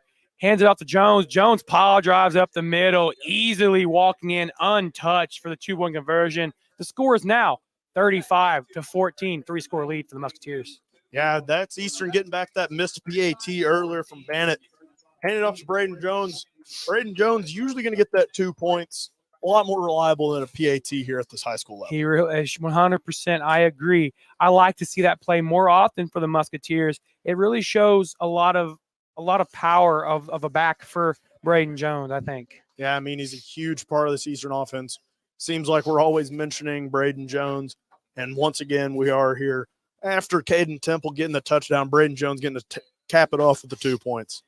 Caden Temple on that last play kind of high stepped into the end zone, had a few contacts earlier starting the play, but then just wide open, high step and touchdown. Yeah, I mean, I'm not sure how many opportunities this year the offensive line is going to have to score a touchdown, but you might as well chalk up that drive all the way down to Connor Gilstrap. A huge play, maybe the biggest so far of his career for the Eastern Musketeers. But we cannot forget who set that up for them. Connor Gilstrap, the big boy. Yeah, great play for Connor Gilstrap. Maybe one of the highlights so far of his young Eastern career. Not sure how long he's been really a part of this program. You should have saw him early. He was flying an airplane off the field there after getting that fumble recovery, getting all hype. The crowd up. He was really hyped about that now. That was a great. Yeah, the Musketeer Nation may be outnumbered tonight pretty heavily by Corydon. Long drive here for the Musketeer faithful, but, I mean, they were on their feet there for that muffed punt. Now we have the Musketeers ready to send it away back deep. DeBlato and Sharer for the Panthers. Bannett approaches the ball, boots this one away, deep, high kick. He's targeting Sharer again. It's Sharer again. Didn't muff it this time. Heading up from the 15-yard line, trying to ease his way up, a little hesitant. Reverses the field around. He has a wide open grass in front of him. Dukes chasing him down. McBride finding his way. Dukes meets him. No, it can't quite go down yet. Man, what a big change of field there.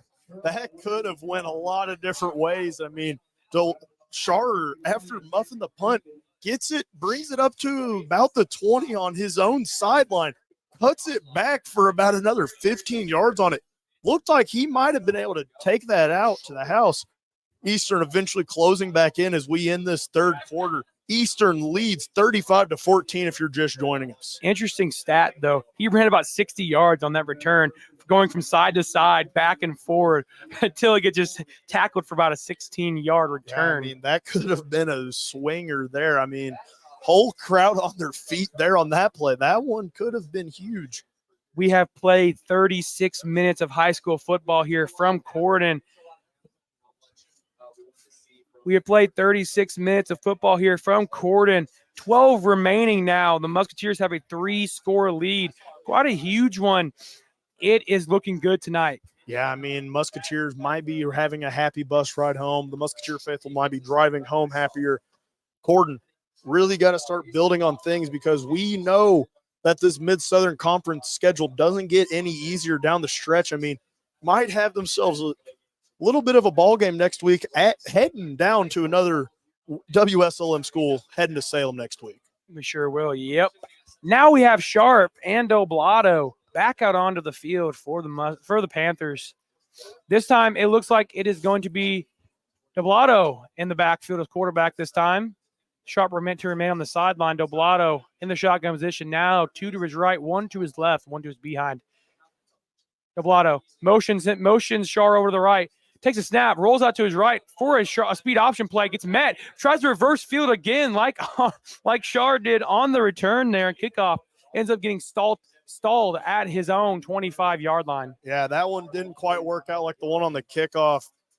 Landon Rose on the play, leading tackler per game stat-wise. Big play on there. I mean, going back to what I was mentioning before the play, a little bit of a rival swap for these teams. Corydon heading to Salem to play Eastern's rival. Eastern heading back home to play North Harrison, Corydon's rival next week. Maybe each team can knock off each other's rivals, give each other a little bit of a favor after this week. We'd hope to see so, wouldn't we? Well, now we have Doblato again in the shotgun position with Lawyer to his backside. Falls back in the pocket, looking to pass. He has received. Oh, nearly picked off again, but completed to the receiver. It looks like it was Hayden Young. Logan Young.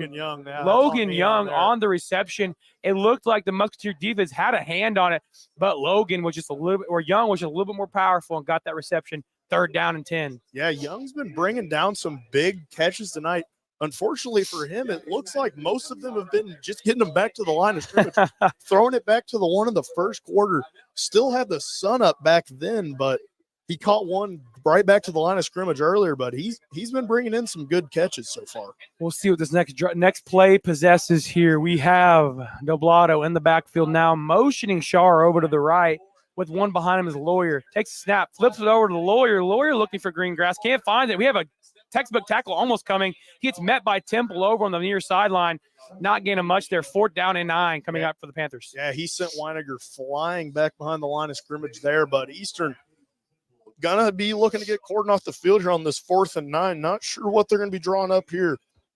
Not sure at all. It will be try to be a big conversion here for the Panthers. Starting to get to be do or die time tonight, Eli. It really is. We're going to be seeing a lot of quick ball play here from Panthers. I mean, going for it on your own 35, I mean, that's starting to sign of do or die here for Corydon. Got to see what they're drawing up here in the 4th. Doblato in the shotgun position now, Lawyer behind him. Takes a snap, flips it out to Lawyer. Lawyer's looking to pass. He lets one fly deep. It is going to be incomplete. Temple waving his hands in the air, looking to get away from contact. Musketeers will take over in plus territory. I am a trick play aficionado, and I was hype here in the stands. But, I mean, great play call, great play design. Almost had him there, just not the best ball. Don't think they were quite ready for that one, but, I mean, it almost was there. The trickery was there for sure, and they knew. I don't think they tricked the Musketeers very much at all. Kind of flipped it out to Lawyer. Lawyer looking to pass. A little bit of a push from the running back. Not the best ball. Don't think he's been taking many reps at quarterback. No, not hardly. All right, we've seen a lot of different quarterbacks for Corydon, but I don't think we're going to see Lawyer back there anytime soon. Oh crap! We'll see Bannett and the Musketeers trotting up to the line really quick. Bannett hands it off to Jones. Jones gets halted immediately up to the 33-yard line. Yeah, good little run there for Eastern, and I think they're going to try to milk a lot of this remaining 4th quarter here. Not trying to run it up on anybody, not really trying to get anything, but in their own territory, probably going to be seeing a lot of run to Braden Jones again. Trying to catch the Panthers off guard there in that last play. Did not work very well. The Panthers were ready for it as they're exchanging. Weiner comes in for Temple. Yeah, good update for the Musketeers, though, is Garrett Drury back out here for this drive. Hadn't quite noted down if he was back out on defense, but he is back out for the Musketeers. For any of you wondering back at home about the status of Garrett Drury. Bannett takes a snap, hands off to Jones. Jones has green grass in front of him, gets met by a few Panthers defenders, but breaks right through up to the 19-yard line. Yeah, I mean, he accelerated there, up, gets into the 1st down before being met by a nice little mountain of Panther defenders. Good little run again for Braden Jones, showing off why he is considered one of the premier athletes on this team. We have 10:03 remaining and counting in this 4th quarter now with, clock is running now, 10:03 remaining. Musketeers lining up for a 1st down play. Timeout on the field. Yeah, I'm going to have a stoppage here once again with 9:58 here to play. If you're just joining us from the radio, Eastern leads 35-14 over the Corydon Panthers here in our former state capital. Our former state capital is right. They are slaying the Panther tonight. Last week they tried slaying the Dragon, did not work. Another animal at stake here tonight took him out. Yeah, I think I'd take a Musketeer over a Panther a little bit easier than a Dragon. But I mean, I would too. We'll see how it happens. A sword's a little bit more powerful than a claw. Yeah, we'll see. Bannett in the shotgun now, and 2 in the sidecars on either side of him. Looking to run a little bit of clock off now. Bannett. Yeah, it's looking like Eastern's going to get deep into this play clock every time. Just 7 left on this play. Bannett takes a snap, hands it off to Jones. Jones has some green grass. Jones fighting his way through, plowing his way down. Face mask, it looks like, to be on the play. Yeah, you're talking about plowing down. I mean, he's throwing his own teammates out of the way. He had a lead. He had a lead blocker, Nathan McBride, on the play, and he chucks him up forward a little bit. McBride, his own player. He's wondering what hit him. It was his own teammate sending him deep. into his own territory, really. Yeah, I mean, Nathan McBride blindsided by his own teammate there. He was laying down some good lead blocks there, and then out of nowhere, Braden Jones chucks him forward. That's a bold strategy. We'll see how it pays off for him. Eli. We sure will. Bannett now ready to shoot for this next play without the play clock has not yet started here. Yeah, half the distance to the goal line due to that face mask penalty. Very good field position now for the Musketeers. Musketeers looking to punch it in again to seal. You said something about putting the final nail in the coffin. They're going to make sure that thing's sealed in the dirt quickly here. Bannett in the shotgun now, letting this play clock trickle down quite a bit now at 12 seconds. Yeah, we're going to have another probably 10 seconds before this ball snaps. He's going to milk that every time when he can see that play clock. Bannett takes a snap, hands off to McBride this time. McBride up the field. McBride fighting his way down. Touchdown, Musketeers. Yeah, McBride going to get back there. Got chucked off the line by Braden Jones last time. Getting a little bit of payback, getting his touchdown. Nathan McBride seals his name in on this game tonight. He really does. It makes a lot of effort there for McBride. Like you said, getting blindside blocked by his own player last play, and now he's making a lead blocker for himself, evading that blindside. Yeah, if you're just joining us on the radio, Eastern leads the Corydon Panthers 41-14 here in Corydon. Man, what a great game we've had tonight. Musketeers on the field for a 2-point conversion now. He does not have Jones in the game right now. Bannett takes a snap. Hands out to McBride. McBride stunted right in his tracks. Oh, flips back to Tim. Oh, what a trick play attempt. That could have been Nathan McBride showing his brain off there. They're going to rule him down, but attempting to pitch it back to his quarterback there, that was an excellent. That probably would have most certainly been 2 for the Musketeers there.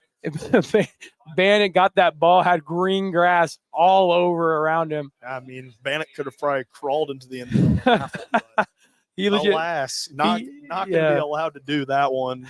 McBride had been caught up for a while. I mean, could have went pretty bad there for the Musketeers. Could have caught that one and Corydon get their 16th point there, but yeah.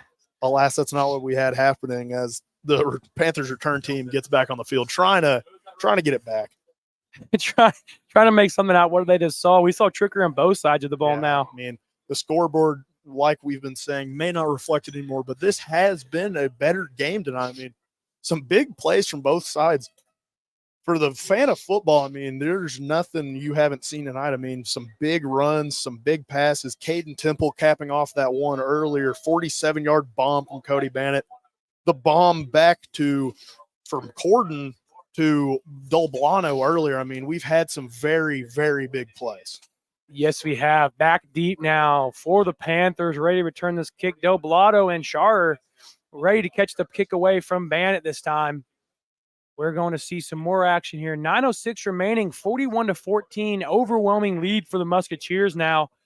We've been seeing some. This is a change of pace for the Musketeers offense tonight. Yeah, it's probably going to getting to the point where Luke Keller might start building towards next week. Got to see what he's going to have for his team next week. Connor Gilstrap to send that one away. Exactly, it was a squib kick. He come down the sideline run down. Well, that was Joseph McCarty on the return there. Yeah, a little bit of fake action on the kick there. Not quite sure what happened on that one. A little bit of trickery now, twice for the Musketeers. A little bit of a fake one, a little bit of a makeshift one on that 2-point conversion. Now a little bit of a better one now, lining them up 43-yard line for the Panthers. Yeah, Corydon got to start getting something built towards next week. I mean, they got Salem next week. That I could see being a pretty good game. 2 opponents that could maybe be battling around towards the end of the MSC this year. Dobledo in the shotgun position now. Lawyer behind him. He takes a snap, falls back in the pocket, looking to pass. Instant Musketeer pressure from Caleb King. He's waylaid, and it is picked off by Drury. Drury heading the other way with an escort. Drury down the left sideline, down at the 44-yard line of the Panthers. Yeah, Garrett Drury, often the lone safety back there for the Musketeers, getting his interception. Great play by Garrett Drury, coming back just a quarter removed from being knocked out of the game, coming back, fighting strong.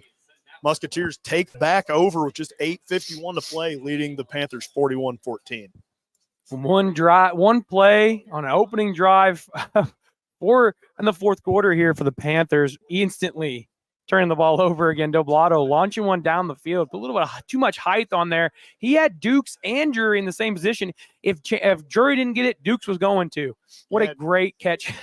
Yeah, a lot of Musketeers in the area. A lot of them. I mean, not really a chance there. Logan Young would have definitely would have been his best catch of the night if he would have somehow been able to bring that one down amid a crowd of maybe 2 or 3 Musketeers on the play.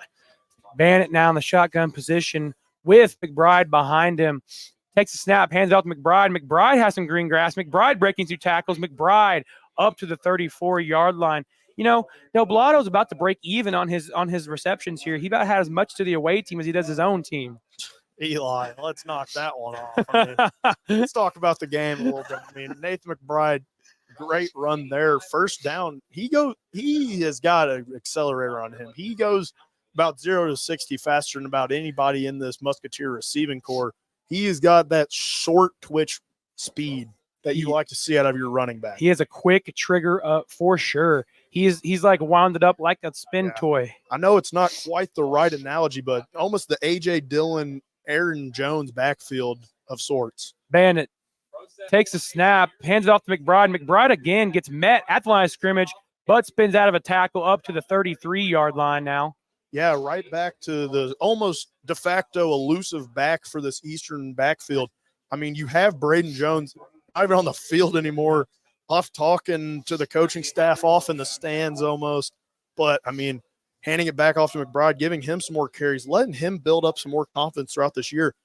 I mean, having one great running back is a great thing to have. Having 2 is even better. We just crossed over into the 7-minute marker of this fourth quarter now as Bannett in the shotgun position now with it's not McBride this time. He has a different running back in there. Bannett takes a snap, high snap now, hands it off up the middle. Met immediately. Cleek's not going to have anywhere to go on that play. Drove down into the dirt right as he gets the handoff by the Panther defense. A little bit of sub play in there now. Yeah, Connor Cleek not usually getting a lot of handoffs in the running back spot. Got a couple against Crawford County back in week 2. Not usually going to be his thing. Usually a big defensive swarmer Connor Cleek is. We now have McBride stepping back in for Cleek in the halfback position. We have Bannett in the backfield, the shotgun position, just wasting a lot of time now. Man. It's just over with Just now. getting under 7 minutes, another 15 before this will probably even be snapped. I mean, Cody Bannett's showing some great clock management here tonight. Bannett takes a snap, high snap, fakes the handoff, lets one fly to Drury has it, sliced right through his hands. Yeah, Drury with a big play to even get a hand on that. That one was almost certainly being intercepted if he doesn't get a hand on that one. It went right through his hand, smokes the Corydon defensive back in the face, and flies 15 yards out of Garrett complete. Drury almost playing some pass defense on that one, deflecting that one away. If he doesn't get a hand on that one, that's almost a slant perfectly to the corner deep. I mean, the Corydon DB there, not really what they're going to want to see here.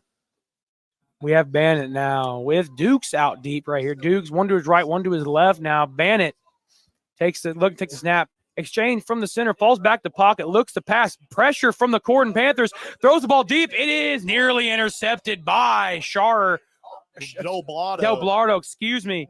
Doblato almost getting his hands on this game again. I mean, he's disappointed that he didn't pick that one off, but honestly, I wouldn't be all that disappointed. They're going to set up shop even closer, even whenever he dropped that. Exactly. He would have caught that about the 25, 26. They're going to set up shop about the 35. I mean, can't be too disappointed there. Kind of a duck there from Cody Bannett on that 4th and 11. Don't think we're going to be seeing any more punt teams coming out here tonight with how little time we got tonight. I don't think so either now. We have Sharp back onto the field now as quarterback in the I formation, ready for this first down snap. Under center.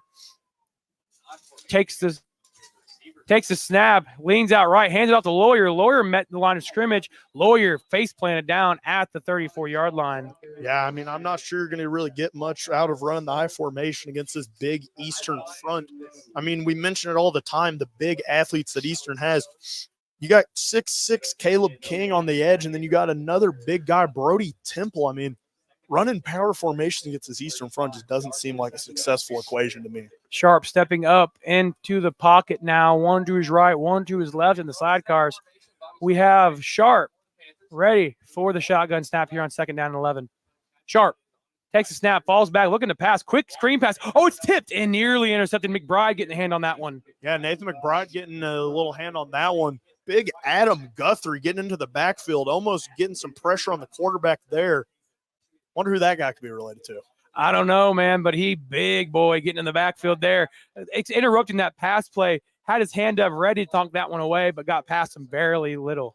Yeah, I mean, if you're just joining us from home, folks, 41-14 Eastern leads with just under 6 minutes to play here at Corydon. We have Sharp now in the backfield in the shotgun position. One to his right, one to his left. Takes the snap, falls back in the pocket, looking to snap. We have Guthrie again with his hand in his face. It's knocked away by Weiniger. Great defensive work there from Weiniger, making sure he gets nowhere. Had the defense on Del Blotto, locking him up. Yeah, Reese Weiniger showing off some of his great cornerbacking skills. Hopefully, I mean, he's got his basketball coach, Ray Weatherford, in attendance tonight. He's hoping to see some of that defense from Reese in the hardwood this winter. Exactly. We've heard a lot of things from Reese the previous years about his defense. Looks to be stepping things up as he gets older. We love to see it, Reese. Yeah, I mean, huge play there for the Musketeers. And I stand corrected. We do see a punt team as Corydon only had that ball for just a few seconds during that drive. We see Gerlach now ready to send it away to Jury. We have a flag on the play. Play is blown dead. We have an offsides on the Musketeers. 4th down and 5 now. 4th down and 5 now coming up. We're going to see if they go for it this time rather than punting it away to Jury. But Jury's going to remain back there hoping that he gets this ball into his hands and as soon snap. Yeah, Eastern smelled blood in the water. They're trying to get another blocked punt on that play. Not going to get it. Jumped a little bit too early. Might see the Corydon offense return to the field with a 4th and 5 here. As we will now, as we have, she looks to be Sharp back out onto the field with Del Blotto, ready for this 4th down and 5 snap. Hoping to get a conversion here. Yeah, I mean, Corydon offense getting. I'm not going to quite call it a break quite yet, but I mean, going to see if they can't convert off this another Eastern penalty. We've mentioned the penalties. We're going to see if it hurts them here. In the I formation again. Oh, they got him to jump. My goodness. What is it? What side is this going to be on? Still haven't even seen a flag be thrown. There was a defensive offsides there. That'll set up the Musket. No, that's going to be a false start. Oh, they're going to call the false start. The ref on the far side initiated the offsides call. Man, the Panthers thought they caught a break. Yeah, I mean, just going right back and forth here. The flag on the Musketeers for encroachment or however you want to call it. I mean, flag wasn't even thrown there for a long time. I don't think many people knew what was happening there. And we're going to see the punt team. We're going to see Gerlach. Yeah, we're going to see Gerlach back out on the field to send it away to Drury. Gerlach takes a snap. The Musketeer defense is coming. He does not quite get blocked, but it bounces down with a Panther bounce down to the Musketeers' 32-yard line. Yeah, Caleb King about got another punt block. I know that one would have ended up in the huddle reel there. He almost ends up with a hand on that one. Gerlach has seen a lot of pressure back during these punts tonight. This might be the final drive of the game tonight as we have the 5 minutes and 42 seconds remaining.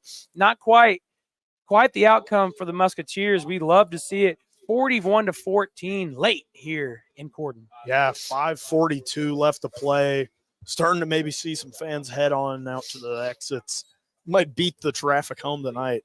Yeah, they're going to evade that traffic held up in downtown Corydon here as we are seeing a late pickup here from the Musketeers as Bennett locks up to the line with the shotgun position now.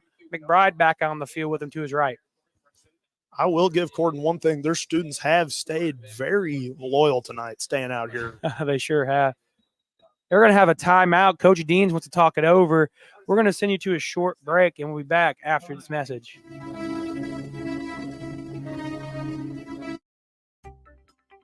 Sprained ankle, swollen joints, and no time for an appointment? Schneck Medical Center has you covered. Visit our orthopedic walk-in clinic for expert care. Our specialists provide fast attention to a number of bone and joint problems. No appointment necessary. Available Monday through Friday, 8:30 to 11:30 a.m. For more information, visit schneckmed.org. Schneck, healthy together. Do you ever wonder what it would be like to live without hip or knee pain? Schneck Orthopedics and Sports Medicine's new procedure makes it easier than you think. We're proud to be one of the first in the region to offer Mako robotic arm-assisted joint replacement. We're back here in Corydon for this remaining 5 minutes and 42 seconds as both teams are on the field. Yeah, we're so back. Yeah, we're so back. We got Bannett in the shotgun position now. McBride to his right. Bannett ready for this first down snap. Another miscommunication here. A little confusion from the Musketeer offense now.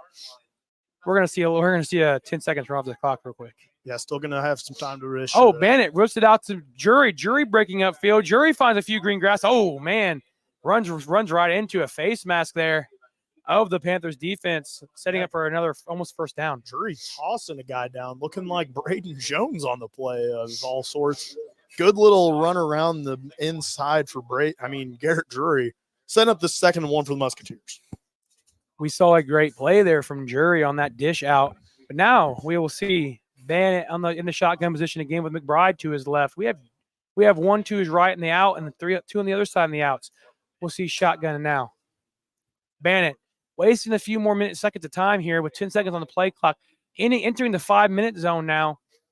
Motioning Dukes over across the middle. Flips out to Dukes. Dukes has some green grass out to the far sideline. Dukes breaking free. Dukes gets outside to the 50-yard line. First down, Musketeers. Eli might have exaggerated how free he could have got there. Gordon doing a decent job cutting that one off. Still great play for Dukes. Just running the same play back to the other side. See if they'll run it third time's the charm. Hey, yeah. Third time's the lucky charm now. Yeah, we do like this Eastern offense. They do get in their grooves of running back to back to back of some sort of the same play. I thought we were going to see the chain gang there for a second. They started walking out, got sent back. They're eager. Yeah, they're ready for anything. Bannett now in the shotgun once again with McBride to his right now as he motioned him over, letting time waste off this clock. Now 4 minutes to go. Motioning over's Jury, hands off to McBride. McBride has a little bit of green grass, gets halted again. Oh, breaks a few tackles, gets upside to the 41. First down, Musketeers. Yeah, we mentioned it how Eastern will run the same play over and over again. Looked like they were going to fake the toss back to Jury. Nathan McBride getting up the field, breaking tackles. Eastern has a lot of good running backs when it comes to yard after the contact. They sure do, and we're going to see a lot of time trickle off this clock now. After that first down play and resulting in another first down, Musketeer offense is rolling. Yeah, I think a good goal for Eastern would probably just be keep this ball, roll this one out. Got a nice, very comfortable lead here. Going to see if they can't just get this game done. We will see about 3.5 minutes to go here as Musketeer offense is now finally ready to initiate this first down play with about 5 seconds on the play clock. Bannett up to the line now in the shotgun. 3, 2, 1. Takes the snap, falls back, pitched it over to McBride. McBride out to the outside. We have a little block on the back, I think, on the offense here. Yeah, might not matter, but a great tackle on the play for Corydon there. Number 61, Caleb Carroll, the big senior, wrapping McBride up and throwing him down. That one's going to come back due to holding for the Musketeers. Another holding call plaguing this Musketeer offense. They do have a comfortable lead, but it might, in a game like this, it may not matter as much. But next week, like against North Harrison, it's going to be a big deal. The bigger killer there is that's going to stop the clock. Oh, yeah, has a bigger killer. I think, and maybe the clock will start running once they place the ball down. I'm not sure, but it does stop the clock, like Dylan says. We're going to be halted here. Still, the Musketeers, we mentioned it pregame about the flags. It's not going to hurt them as much tonight because most of these flags have been committed once they had a comfortable lead, but they have got to cut them down like Eli mentioned. Bannett now in the shotgun with McBride to his right. Bannett motions Jury over, hands off to McBride. McBride to the outside. McBride finding his way around up to the original line of scrimmage now, 2nd down and 10. Yeah, getting it right back to the original line of scrimmage there. Great little run for Nathan McBride, setting us up with a 2nd and long here. McBride has some powerful runs tonight. He's really showing his true potential. It's been a great night for him, being able to stub in for Braden Jones on certain occasions. But now Jones ain't in there, so he's getting a lot more reps. As we now see Bannett lining up once again with about 2.5 minutes to go here, letting this clock just trickle down. Some clock management play here. We have Bannett with McBride to his right, motioning Drury over once again. Same play, but this time to Drury. Drury gets, chop blocked at the 40, losing 42-yard line, losing a couple yards, 3rd down and 12. Yeah, Logan Shard must have been playing a lot of Madden because that was a nice cut stick tackle there to set up this 3rd and 11 here. Garrett Drury I'd start to be getting a little tired after him, been motioned out probably 4 out of these last 5 plays here, Eli. Yeah, the ball isn't even snapped yet, and he's running like 30 yards to start. Yeah, I mean, he keeps getting motioned out from that far eastern sideline, keeps getting brought back. Maybe motion out Dukes this time. Okay, we're going to see Bannett now. Letting things roll down a little bit further now. 140 to go and counting. Musketeers lining up for this 3rd down and 11 play. Bannett with McBride behind him takes the snap. False start on the play. The play will be blown dead. McBride twitched a little bit. Yeah, that one will certainly stop the clock because not going to get to run off another extra 30 seconds of play clock on that one. But Eastern has had a very good job of clock management here. Just 1:30 to play in this game, even though they've relatively not moved all that much. We discussed this at a halftime show. We said that we need the Musketeers to shut out the Panthers in the second half, and so far they have done so. Panthers have put up no points in this second half. Yeah, I mean, this Panther team has had their spurts throughout the year of going scoreless, and Eastern really showing off their defensive prowess in the second half. Bannett now motioning over. Oh, ball snapped. The ball's loose, and he keeps going. Oh, McBride just falls on it. Nathan McBride ends up recovering that one. I don't even think Cody had seen that ball get snapped yet, but I mean, they're going to be heading back far on this one. Man, that was a huge miscommunication. Bannett was trying to motion over, looks like Weiniger on that play, but Weiniger was just not ready for it, and the ball ended up getting snapped, throwing it well over Bannett's head. Yeah, probably going to see another, probably the last Cody Bannett punt here tonight. 4th and 32 as we're running under a minute here.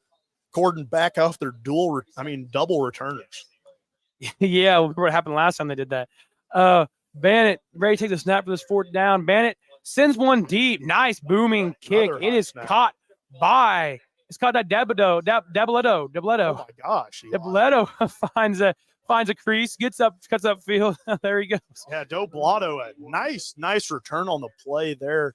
Just 32 seconds left to play in this 4th quarter. Going to see if Corydon takes a shot for the end zone, if we're just going to see a kneel out or a couple of runs to end this game. We'll see Doblato trot back out onto the field now to be the quarterback once again. I say take a shot. Yeah. Let's see what they can do. Let's put some points on the board tonight. Let's play some football. You only get to play every game once. I mean, air that bad boy to the end zone. Let's see them open up the playbook for the last 30 seconds. Correction. We're going to see a backup quarterback, one that's not much seen very well. Doblato and Sharp are both on the sidelines, it appears. We're going to see Dane Naiman. Yeah, we're going to see Dane Naiman, the backup quarterback here, coming in. He takes a snap, hands it off to Kyler Vest. Kyler Vest gets a crease. Kyler Vest up the far near sideline here.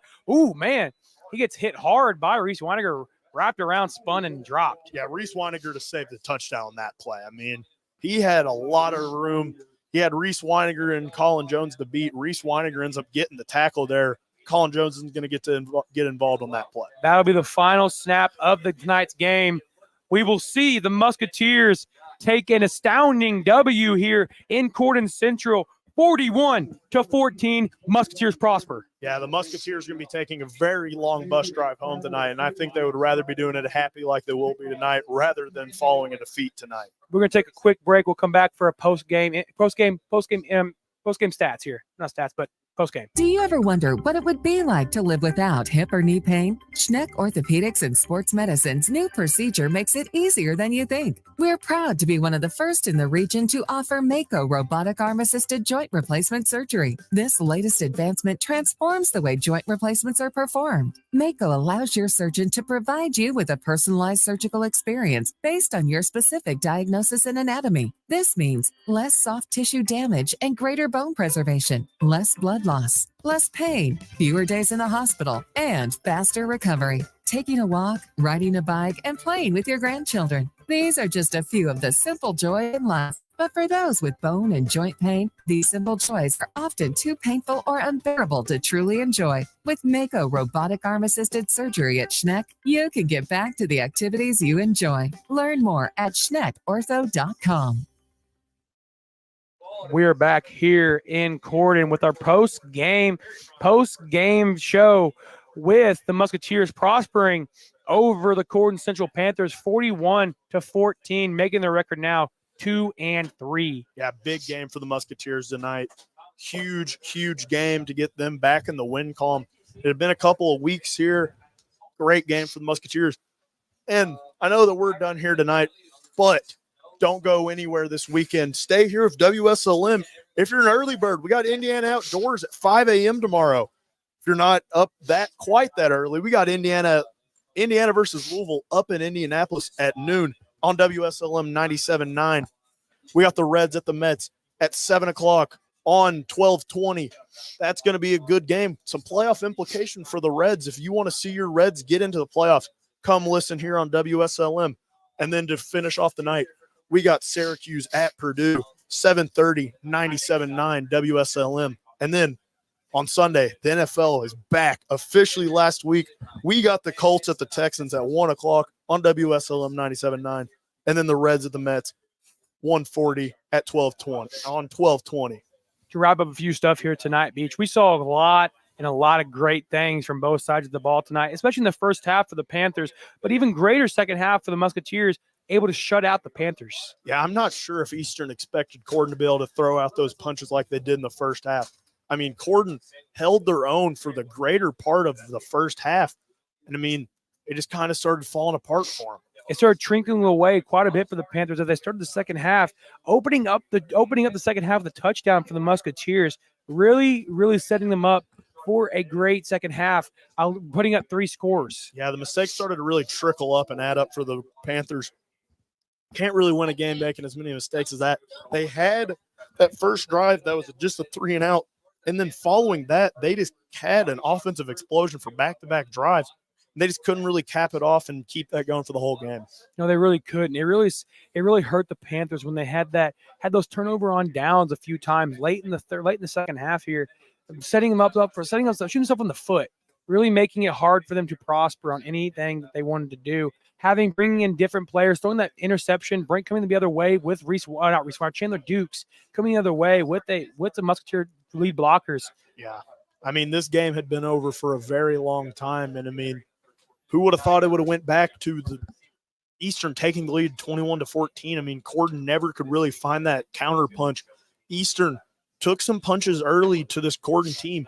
Corydon just couldn't quite land another one to get them back in this game, and they had their chances, Eli.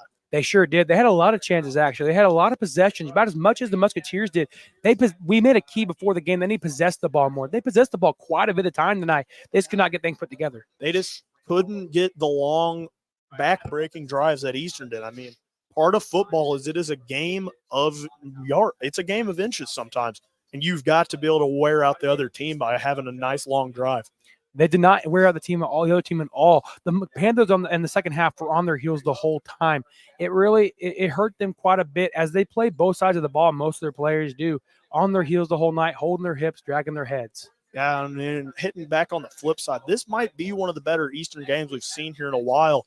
I mean, good coached, good played, great result for Eastern. Heading out here tonight, Eastern getting their second win of the year. Yes, they sure do. Eastern gets their second win of the year over the Corydon Central Panthers, 41-14.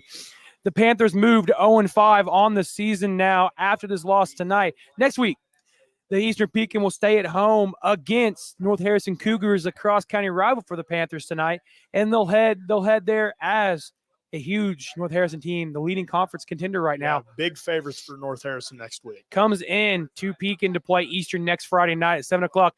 I'm Eli Guthrie, Dome Beach will be on the call next week at Friday night. Corydon, on the other hand, will travel to Salem, the rival for what Eastern Musketeers will travel to Salem in that blockbuster matchup because it's going to be a little low, another kind of bad versus bad game. Yeah, Corydon's got to really be able to bounce back next week. A winnable game to get in the win column.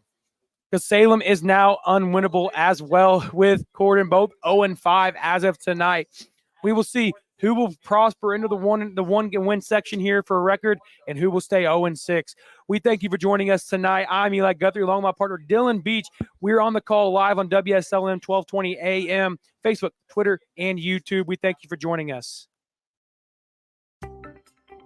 Sprained ankle, swollen joints, and no time for an appointment? Schneck Medical Center has you covered. Visit our orthopedic walk-in clinic for expert care. Our specialists provide fast attention to a number of bone and joint problems. No appointment necessary. Available Monday through Friday, 8:30 to 11:30 a.m. For more information, visit schneckmed.org. Schneck, healthy together. Weekend you've been waiting for is back. Are you ready to feel the ground shake? Are you ready for the sound of thunder? Are you ready for an adrenaline-pumping 3-second thrill ride? NHL Camping World Drag Racing Series returns to Worldwide Technology Race Fest. See legendary superstars John Force, Ron Katz, Tim Wilkerson, Robert Hiding, and Tron Brown battling out for the countdown for the championship. September 29th through October 1st. Go to www.raceway.com to get your tickets now. Brought to you by the Illinois Office of Tourism in Discoverytown State, Illinois. High school sports teach so much more than just the fundamentals of the game. They also teach the fundamentals of life, like the power of belief. I'm Robert Falkins. And I'm Carrie Rosati. We're both assistant commissioners of the IHSAA. In the second classroom of high school sports, student athletes understand hard work pays off, and they learn to be proud of their effort, no matter the outcome. Successful student athletes support their teammates and learn to always do the right thing. And most importantly, they learn to always believe in themselves. When high school sports keep education in front of athletics, these fundamental beliefs outweigh the idea of winning at all costs. That's why high school sports are a transformative and invaluable part of every student athlete's education. Buy a ticket to your high school's athletic events and show student athletes that you'll always believe in them too.